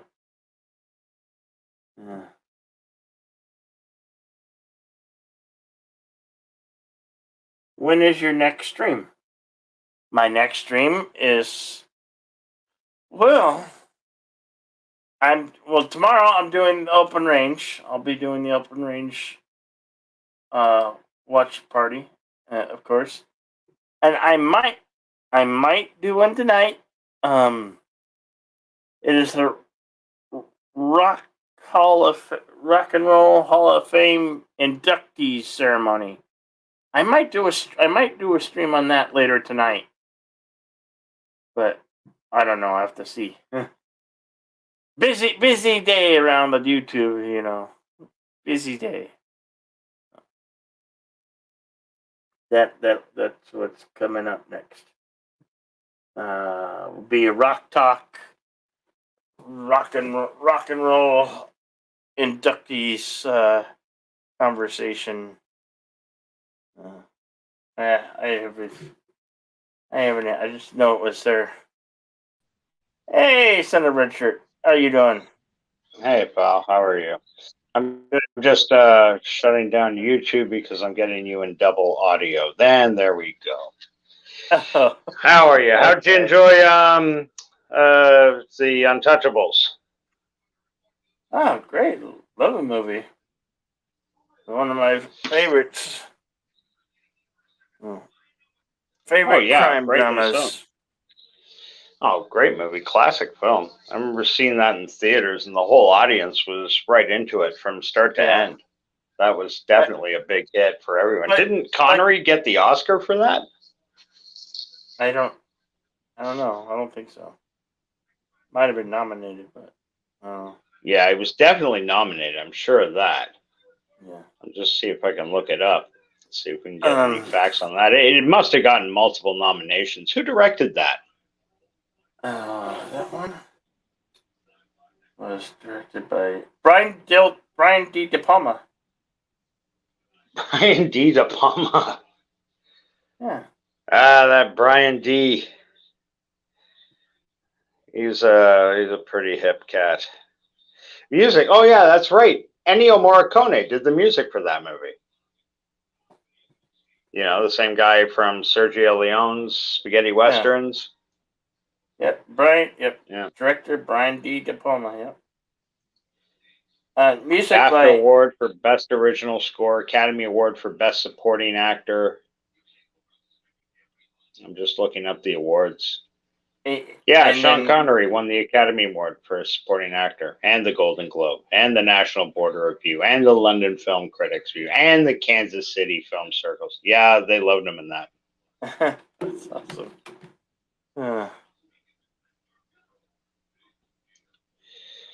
Pretty sweet. So, what made you choose the Untouchables? What was it that pushed you towards this, as opposed to? Well, I was already doing the open range with Kevin Costner. So I was like, oh, my action theater. Why not do another Costner gem with Sean Connery and Andy Garcia and the other fella. Right. Michael. But I'm. Michael who? I mean Charles, not Michael. I meant Charles Martin Smith. He's the one who got shot in the service elevator. Yeah. Remember, I was talking about him earlier in the film when he did a film called Cry Wolf where he studies caribou. Mm-hmm. Have you ever seen it? What was the name of it again? Cry Wolf. Cry Wolf.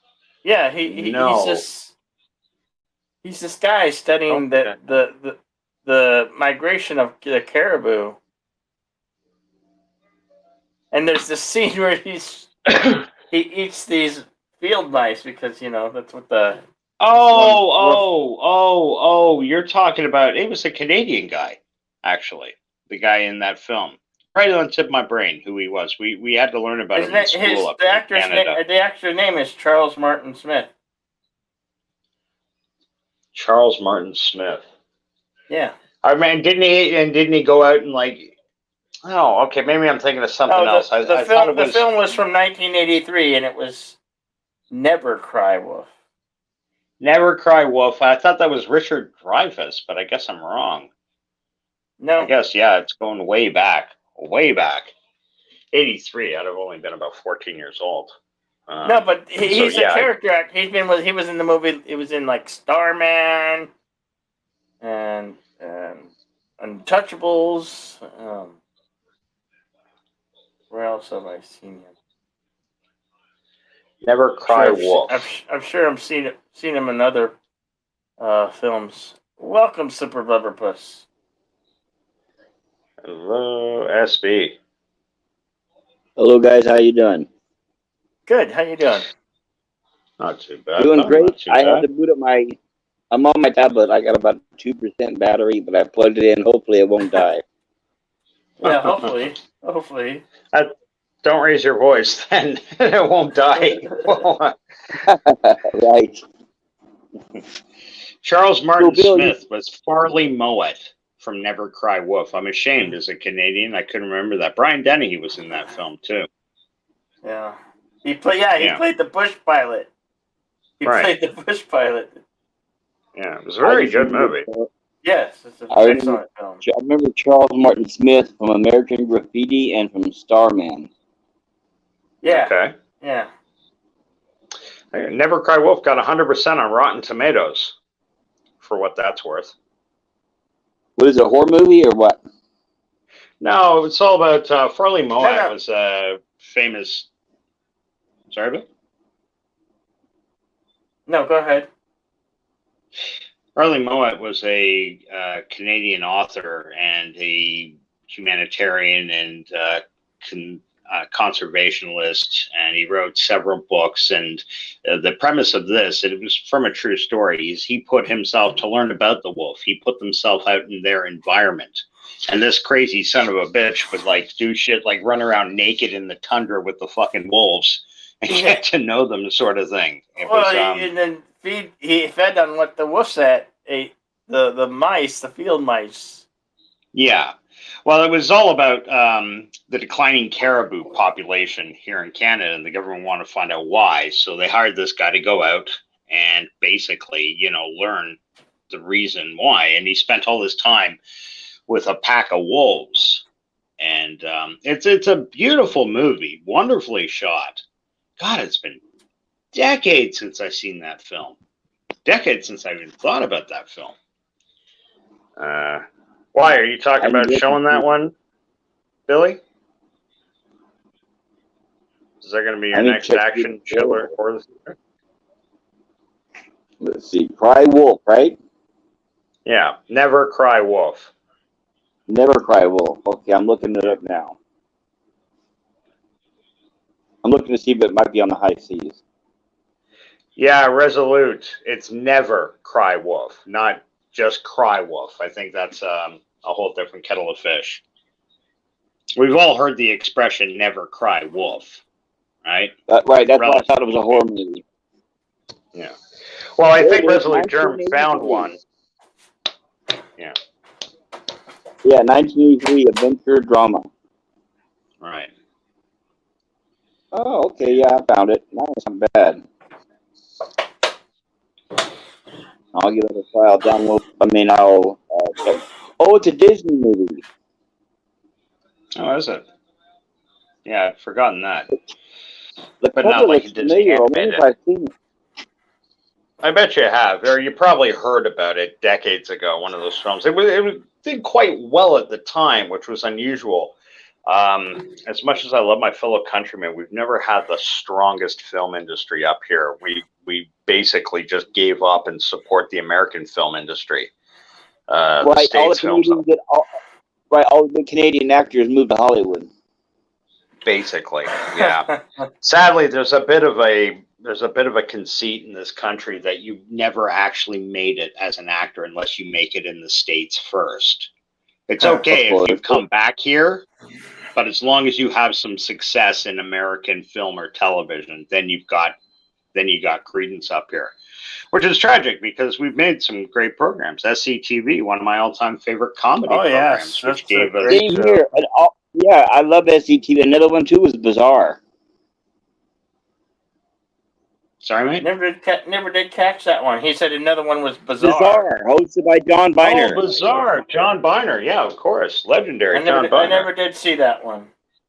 Oh, that's a shame. Bill, That's a tough one I'll have to to see find. if I can find it somewhere. Yeah, it's a tough one to hilarious. find. Yeah, that's where Super Dave Osborne came from. Bizarre. He got some good guests up here, like people down in the States, comedian people down in the States knew John Biner because he was a touring stand-up comedian. And, yeah, like a lot of people like to work with him because he was just naturally a very funny guy. He always reminded me a little Frank Gorshin, believe it or not. But yeah, he did. And he was a great impressionist. Yeah, he did. Yeah, he did some solid impersonations too, definitely. I myself, I saw 3 great movies in a row in the last day. I saw David Lynch's Wild at Heart. You remember that? Nicolas Cage, Laura Dern. Yeah. Mm-hmm. Love that movie. I fucking love that movie. Yeah, I forgot how much I enjoyed it. I really did until I saw it again. I was like, "What? Why haven't I watched this movie in so long?" Willem Dafoe in one of his earlier roles.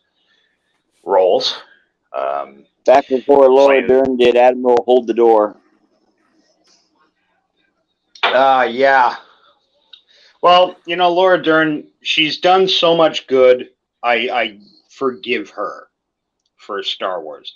And also, she didn't write the fucking movie. You know, she showed up and acted in it. I had no problem with her acting. It was the shitty writing she was given. Are you talking about Star Wars? Yeah. Oh, no, don't ever use that excuse. No, don't ever use that excuse, buddy, because they can always turn down a role when it's got bad writing. So when they do a role, good writing or bad, they carry that because they accepted that role and got paid for it. Remember, keep that in mind, all right? Yeah, I'll keep it in mind, too. I'll keep it in mind if they shoved a $2 million check under your nose and you hadn't worked in 5 years, you would jump at the chance to go to a Star Wars movie, sight unseen. J.J. Abrams, one of the biggest directors in the world, wants you. You say, oh, wonderful. Yes, I'd love to work with you, Jay. Oh, you know Steven Spielberg. Did you know I was in Jurassic? Oh, you did know I was in Jurassic. Yes, I'd be happy to. Oh, the script is an absolute piece of fucking trash, but I've signed a contract and you got to do it. No, the actors aren't writers. The writers are the one. Write the nucleus. They're the ones responsible. Second to them are the people that greenlit that fucking project. The idiots that read that and thought, hey, this would make for a great movie. And let's be honest, the movie made what? Let me ask you, can I ask you this? Let me ask you, let's say, using that logic, let me ask you this question. That's the same as if an actor was to accept a role and they said, okay, if you understand, when you accept this role, you have to rape and beat a woman. Are you willing to do that? And he said, sure, as long as I get a paycheck. I don't care what the fans think.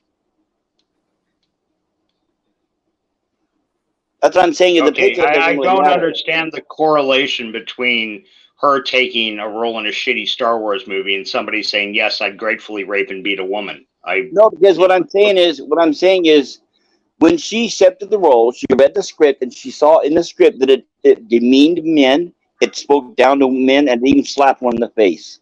She had no problem doing that. Is my thing. And I'm saying that's something that she could have decided yes or no. If she was so desperate, she needed the money. Well, then anytime you're desperate, you need the money. Do you honestly think for a second a multi-billion-dollar film like Star Wars, even with Laura Dern, a name actress, they gave her an advance copy of the script and said, tell us what you think, Laura. Do you have any notes for us, Laura? No, they do not ask her for her opinion. Would you like to be in Star Wars? No, they do not ask her for her opinion. That's not what I said. What I said was she does get to read the script before she decides yes or no on the role. It's not yes or no, and then they hand you the script.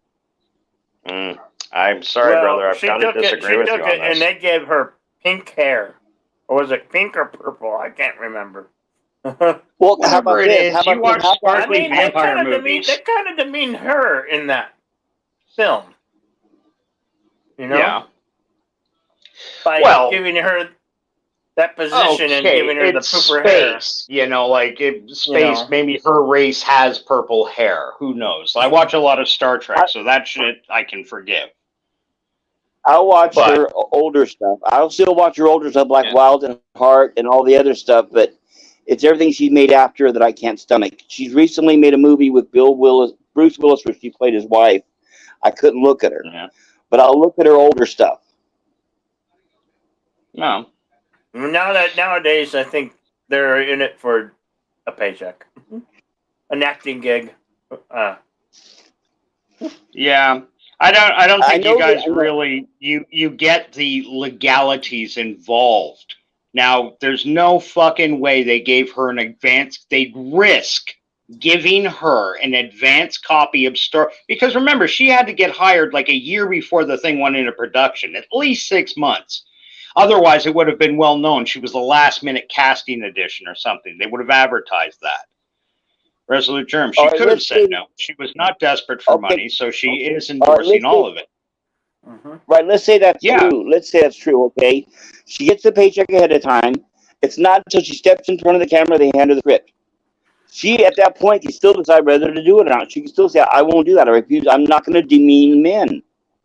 Okay. I don't think it's that last minute, but I will say you're right. You both you and Resolute Germ are right.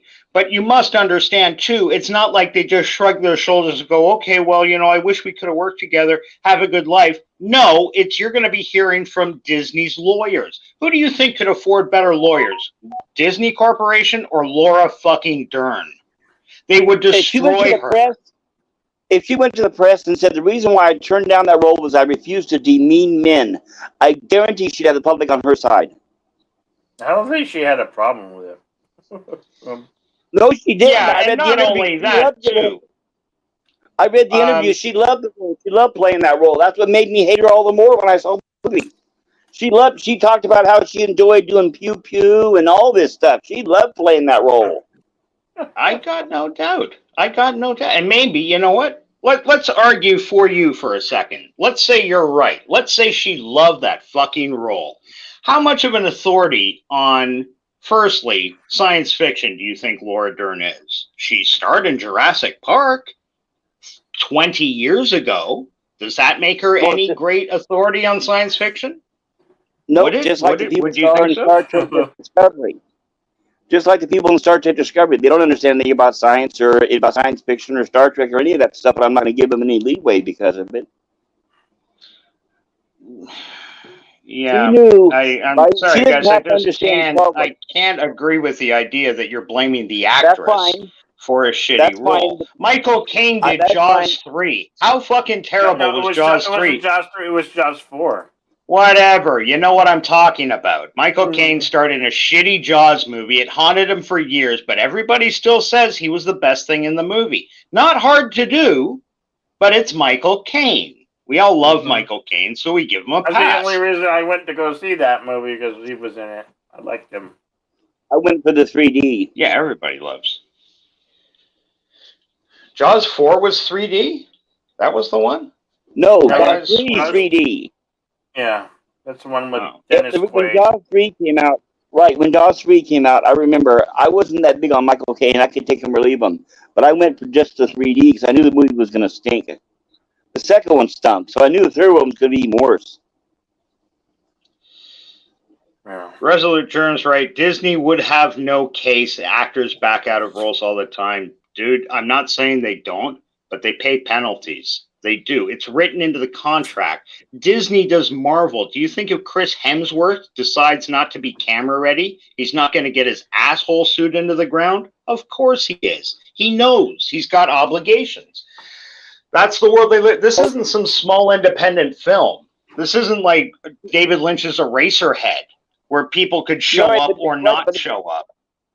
Right, but they can't afford actors or actresses to do what they don't want to do. It's one thing they cannot do. That's like telling an actress you're going to do nudity if you want to or not. They can't do that. No, good. Yeah, no. That shit's got to be discussed beforehand. It goes into the contract. And she couldn't, if the role called for nudity and she signed the contract, it had to stipulate the role will have nudity in it. And then she doesn't have a leg to stand on. It's not like J.J. Abrams could walk up to her on this day and, you know what? I've got an inspiration. Holdo's going to be nude. No, She could have walked then if JJ dug his character- heels into the ground, because that's breaking the contract.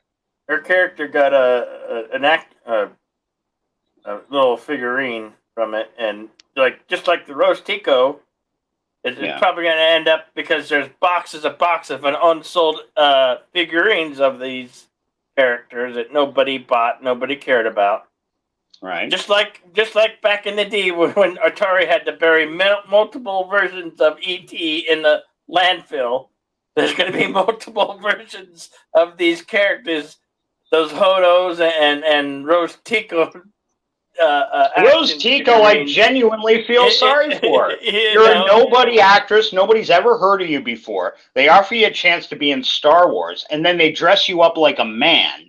Have you ever seen her walk the red carpet at anything? With a little bit of makeup and a dress, she's a good-looking girl. She actually is. But they put her in this frumpy, ugly fucking... That's the thing that hasn't been discussed. Not only that they demean men, they kind of demean females, too. Well, to be fair, Bill, they've been doing that a lot longer. Carrie Fisher had a crying jag when George Lucas wouldn't back down about the metal fucking bikini.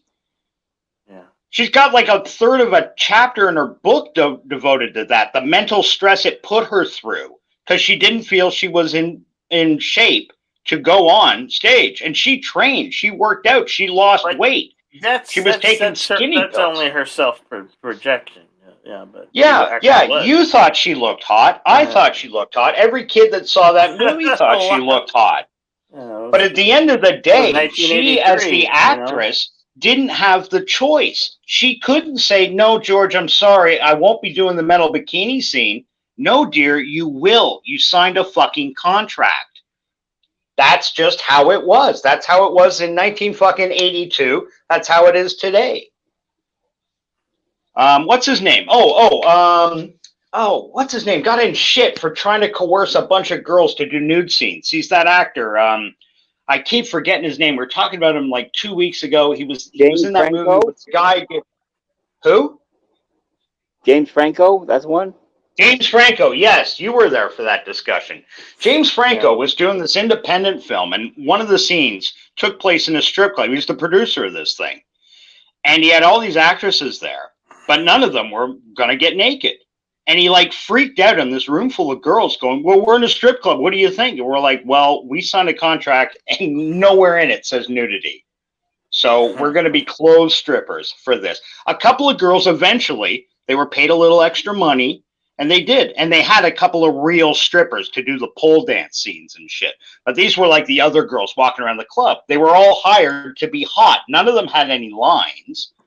But it didn't say in the contract to do nudity. And they knew that, and they could stick to it. And there was fuck all James Franco could do. But he thought he could charm his way through this and not make them extra. Thanks for dropping by. Cam, you're out of here. Man. Take care, pal.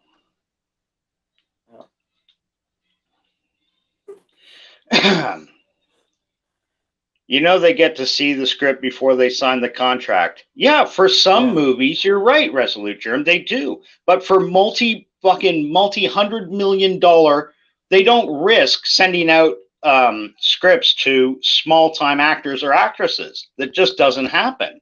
You get on because it's J.J. Abrams. You get on because it's Star Wars, and you're grateful to be there. Like the chick that played Rose Tico. I have no doubt she didn't get a look at her script. They just said, we think you'd be great for this job. Here, read this page of material. Yeah, no, you'd be super. How would you like to do a Star Wars movie? Fuck yeah. If they asked me if I wanted, with no acting experience, would I like to do a Star Wars movie? Fuck yes. Sure. Why not? I could use that kind of paycheck. I could buy a house with that kind of money. I don't care if my dolls end up in a fucking landfill. What would I care? I'm there to get paid, not to make art, not to further the Star Wars cause. The same, like you're just an actor. It's a little different. We look at it with different lenses on because we're all fans of the genre. We all got hurt by just how poorly handled the sequel trilogy was. From start to end, it was a nightmare. And I've heard people make excuses. Well, the first one really wasn't so... No, the first one was fucking horrible. It ripped off Star Wars. Note for fucking note. It was a blatant copy of the first Star Wars. Yeah. It was a complete rehash. I didn't realize if I could say until something, I went back and watched it a few times. Mm-hmm. if I could interject something possibly. I think Absolutely. what ruined it for Rose Tico, I agree she had no control over what they did to her character, but what ruined her in the public eye was her falsely saying that non-existent trolls attacked her, so she deleted her account. That was proven to be totally fake. She did that for attention, and that's what made the public turn against her pretty much. Okay, It's all what she that did shit after the I'm role. not even going to comment on because I don't know anything about it. I don't give a It's silly fuck to about go after the Instagram actress. or whose feelings got hurt, on fucking YouTube or something. I don't care. Not being an asshole about it. I'm just saying that's not what I'm concerned about. What I started off by saying was at the end of the day, it's the first fault goes to the writer. The second fault is the person that approved that script, that greenlit, that said, yep, that's the movie we're going to make, J.J. Abrams. You fucking phoned that movie in. He did. And he bailed out of the second one. That would be KK. KK, you're absolutely right. Absolutely. And I'm sure there were other people along the chain that said, yeah, KK, great idea. Let's go. Let's, here's $1 billion. She was the final word. She was pretty sure the point when it started, she was the final word when it all started. Yeah, no doubt. There are people KK answers to. KK doesn't own Disney, but yeah. KK definitely had her own influence put into the film. And in the end of the day, boys, you know what? You can't blame Disney because the movie made a shitload of money. And they're a business. I don't like it. I'm not happy about it. The whole thing with the Force is female and her saying that was a Nike campaign, bullshit. Bullshit.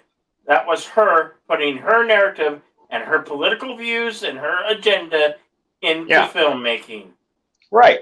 Bottom line, that's what the Force says female, and all those women who wrote those T-shirts fucking knew it. You can't tell me they didn't, because they knew they were doing something to change the narrative. The narrative? What do you mean by the narrative? Social re-engineering. That's what Disney calls it. Yeah. Right. Disney called it social re-engineering. That's what they call it. So that's their own words. Right. Mm-hmm. Yeah. The fault lies with Disney. They made the film. At the end of the day, if you really want to point a finger at the company, it's the company. But I understand why they did. It made them $1 billion in profit. And that's a hard thing to say no to if you're running a company. They don't give a fuck about Star Wars. They don't care about Iron Man or the Hulk. They don't give two shits. Wait, you're saying The Last Jedi made over $1 billion in profit? No, not exactly. I'm just saying it made a shitload of money. Yeah, remember they were expecting to make a lot more off that movie. I think they barely cleared even off that one. I don't think they made nearly as much as they were hoping for. That's when at that point the franchise had already started taking a dive because of Solo. Solo came out before the J.J. Abrams Let me tell you this. one, did it? I don't remember the year, actually, to be honest. It was after J.J. Abrams, but before Last Jedi, I think. No, I thought it was around the time of Ruin Johnson. Where I do agree with you. Right, Ruin Johnson did Last Jedi. Yeah, and I think Solo came out That's after where she really went off and started slapping men. And Solo was after Last Jedi, says Resolution. But look, I wanted to tell you the exact years. Yeah. I wanted to tell you though, son of a Richard. Here's where I agree with you regarding Admiral Hold the Door. Okay. The Great Santini. You guys were talking about that a little while ago, right? Yeah. Right. Okay. All right. When I was a child and it came out and it was brand new, I saw the previews. I remember Siskel and Ebert reviewing it and they loved it. I saw during that show, during the previews, I could tell he was a very abusive dad. At the time, I was living useful. My mother had a very abusive boyfriend all the time. So I refused to watch that movie. And because of that, I had a stigma thinking that's how Duvall was. But then later on, when I got older, I saw his other movies and realized, well, he was just an actor. That wasn't him. I went back and watched The Great Santini. Now I can watch it, and I love it, and I enjoy it. I understand he was just playing a role. But when it comes to Laura Dern and Star Wars, it's too much. It just breaks it too much. I can't do the disbelief. She spoiled it. I love her going way back to even her dad. I love Bruce Dern. But what she did in Star Wars was just so much. I can't look at her anymore. You know what, buddy? You're not wrong because we're all entitled to our own opinion. That's crazy. Another one too, Natalie Portman.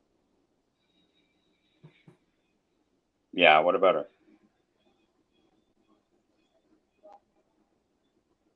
Well, I do agree with you. Can you still hear me? Yeah, we couldn't for a second there, or you just went quiet. Yeah, the last word I heard you say was Natalie Portman.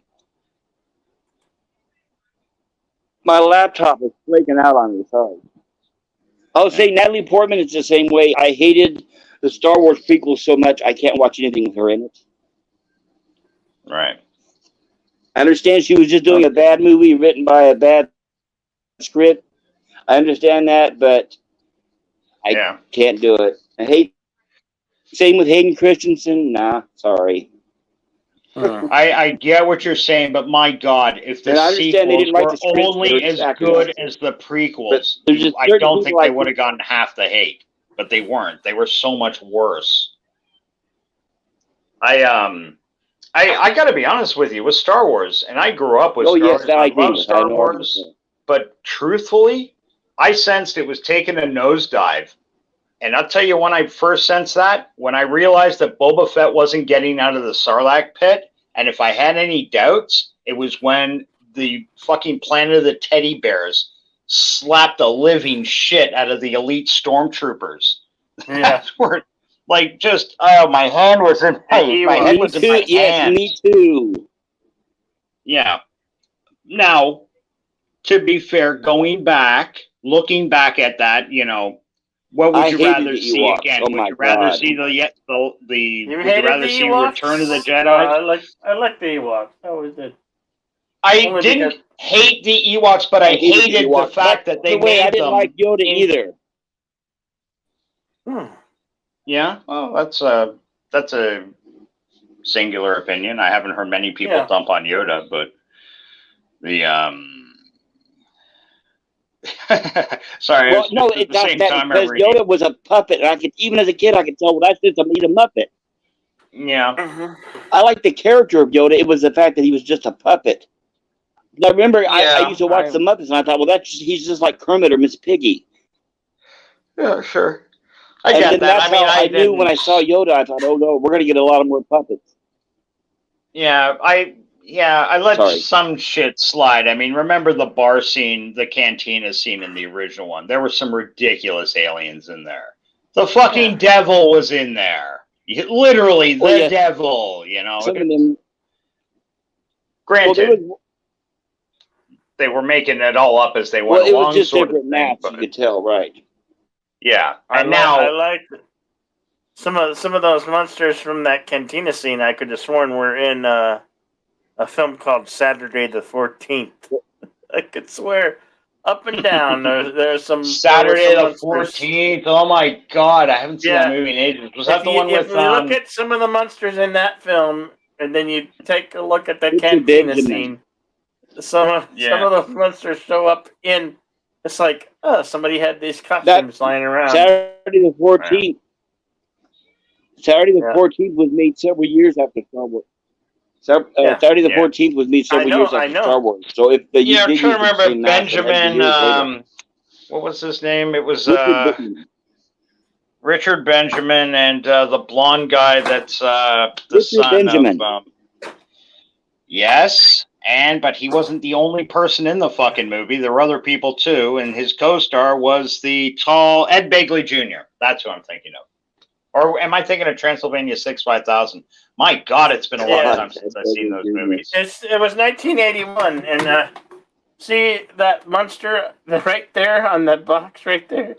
I believe it was in Star Wars. It's like you're probably right.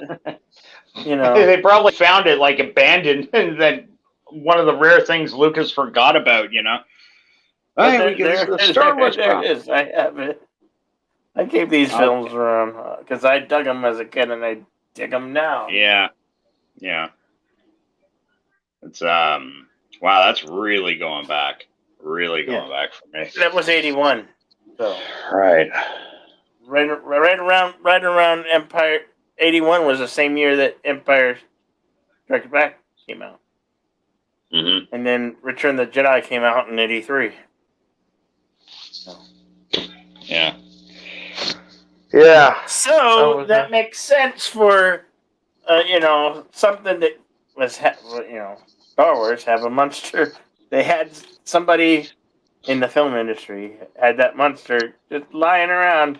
Oh, and then, we have this lying around from Star Wars. Let's put them in there in a film that has monsters in it. Yeah. Yeah, I think you're right there, Germ. Have you guys seen Raoul? Which one? You were popping quite a bit there. We couldn't hear you. I was just wondering, can you hear me now? Yes. Yes, we can. I was wondering if you guys have seen the movie Eating Raoul. Did you get that, Bill? No. What was it again? Eating Raoul. Eating Raoul? Oh, Eating Raoul. Sure. Robert Beltram was in that. He played Chakotay in Voyager. I remember that. I'm trying to remember the name of the guy that starred in that too. He was a director. He directed a few good films. I'm not sure if he did Paul Bartel or not. Sorry, who? Paul Bartel. He got his start with Roger Corman. Yeah. That's right. Sorry, I'm going to back out, guys.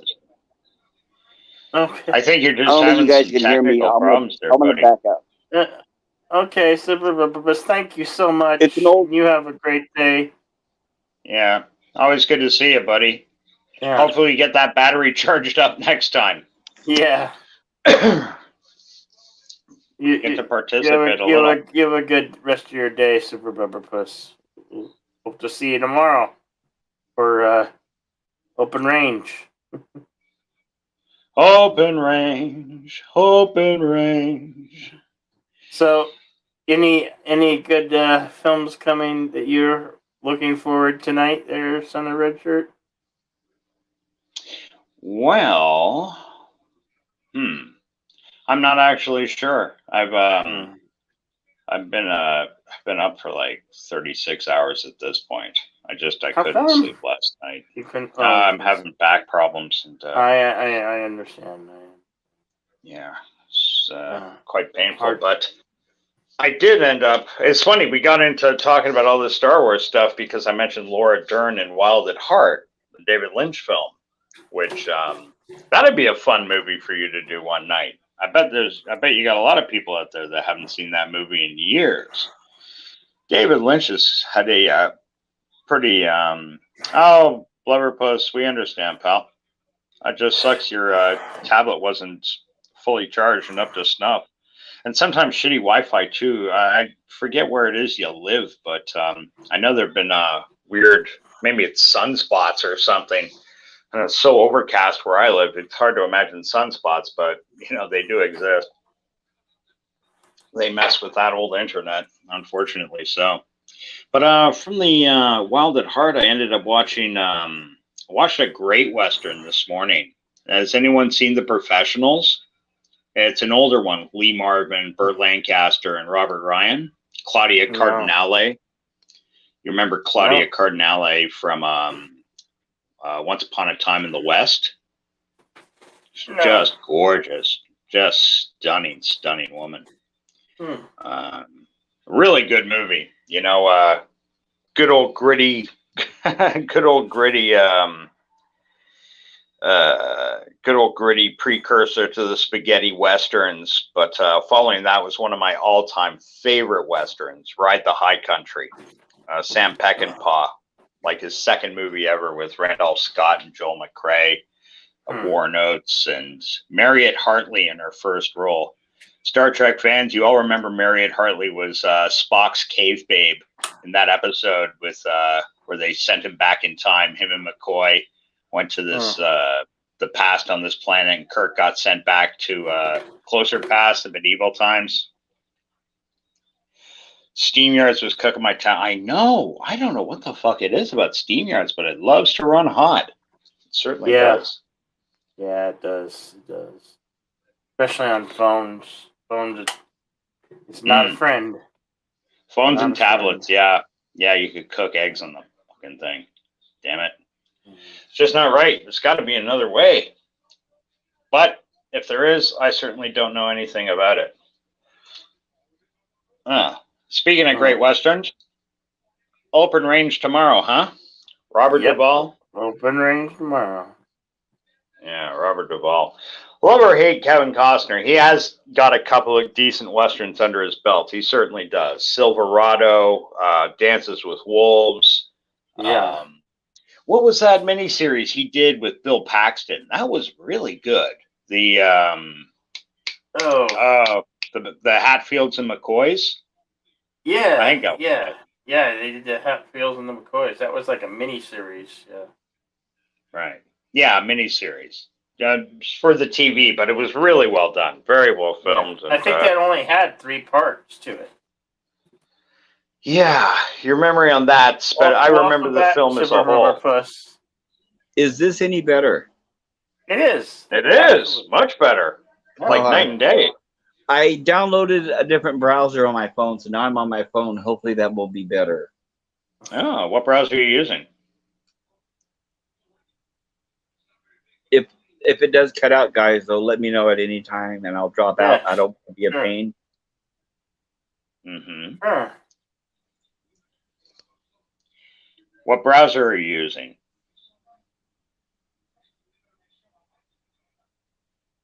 So, Bill, I have a question. Yeah. You said you stream movies directly from your computer to that website. Is that correct? Yeah. All right. In real time. It's happening in real time. So. Okay. So your media that you're using, what is it? Disc? Is it a Blu-ray? Is it a file like an MP4? What is it? No, it's the digital files. So the digital. That's what I'm wondering, because I'm thinking about. I want to try to stream, and I was wondering how I would go about doing it is all. So I was looking for a little bit of advice. They're all digital files. Most movies that I have bought additional copies for. No, that's fine. But that's what I mean. So it's from a digital file. It's not from like a physical DVD disc. Yeah. No. Oh, no, but okay, I have the disc. That's the thing. I have the disc. Most of those I own on disc. Oh, that's fine. I don't care if you have the disc or not. That's not my business. I was just wondering. I couldn't find a way to convert the disc to an MP4 file. They have software you can download. They have software you can download that'll rip that for you. I haven't found one that's doesn't involve a high volume of money. Let's see. Well, give me a little while. I'll look it up. I think it's called Handshake or something, but I'll look it up. I'll find you one. I've tried that one. That one, no good. No good? Yeah, I've tried that one. It demands money. But my question was regarding a few minutes ago, Eating Raoul. Have you guys seen that? Yeah. Many years ago. That was like a cannibalism movie. Have you, Bill? No, I haven't. You might want to consider it. It's really good. It's a comedy and it's funny. Like Son of a Richard says, it has Robert Beltran in it. It was Chakotay on Voyager. I don't know if Bill's in touch with as much Star Trek. Not really. No. No. But that could be a fun theme night to do, though. Cannibalism in film. there's been some oddly good. The Cook, the Thief, His Wife, Her Lover. Helen Mirren when she was still hot. Got some tasteful nude scenes in there. And that revolved around cannibalism. Another good one's Delicatessen. I don't think I can hear a Son of a Red Shirt. Yeah, I thought you were just being a prick and ignoring everything I'm saying. And while you can't hear me, Super Blubber Puss is a dick. No, I'm fucking with you. Let's see how well it really does. Did he say something? He did. I said you're a magnificent human I can't being. hear him. Okay, I'm logging out. No, I can hear Bill, but I cannot hear Son of a Red Shirt. Huh. Oh, I thought he was ignoring me. I'm on a Samsung phone, and they did a firmware upgrade, and ever since they did that, our StreamYards are not working on these devices anymore. That's weird. So I apologize, guys. Then I'm going to log out because there's no sense in it being a one-way conversation if I can't hear Son of a Red Shirt. So, okay. But my question for you, Bill, my question before I back out is, when are you doing another nighttime stream with the movie where we can hang out like you do your insomnia stuff? Oh, Wednesday we're me and Yvette are going to be doing 28 Days Later, so it'd be a Buckets of Blood Theater. All right, good. On Wednesday, it's 6 p.m. my time. Gotcha. That's 1 a.m. in the UK. So. I'm California, so that's about I think an hour away from you. Yeah. So I'm an hour ahead, and you're an hour earlier. Okay. All right. It's 2:50. It's 2:51 p.m. right now. So right, and it's 1:51 for me. Yeah. Now we're different. Okay. Since I'm having audio issues, I'm going to back out of the chat. I mean, out of the panel, but I'll be down in the chat if. Okay. Well, I'm going to wrap it up here, and close it out. All right. Thank you for your time, guys. Absolutely. Later, Blubber Puss! I don't think you could hear me anyway, but now the downside with having Yvette as your co-host is that she calls your Buckets of Blood Theater Puddles of Blood, which I think is a much more charming name. But we're doing 28 Days Later because it was filmed in London there and whatnot. Parts of it takes place in the UK.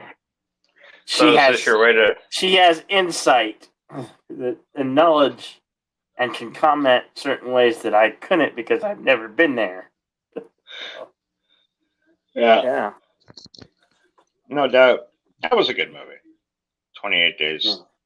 Did you say later or 28 days? Because I forget the order of them. It was 28 days later.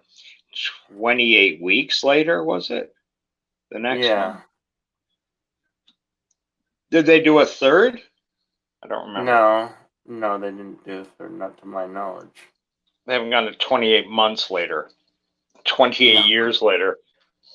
No, it's 28 days later, and then the other one's called something weeks later. Yeah. Germ's backing you up there. 28 days and 28 weeks. Yeah. Not to be confused with 28 Days, which is the Sandra Bullock get healthy, stop drinking movie. She goes into a rehab clinic for 28 days. Yeah. Bad to confuse those two. Yeah.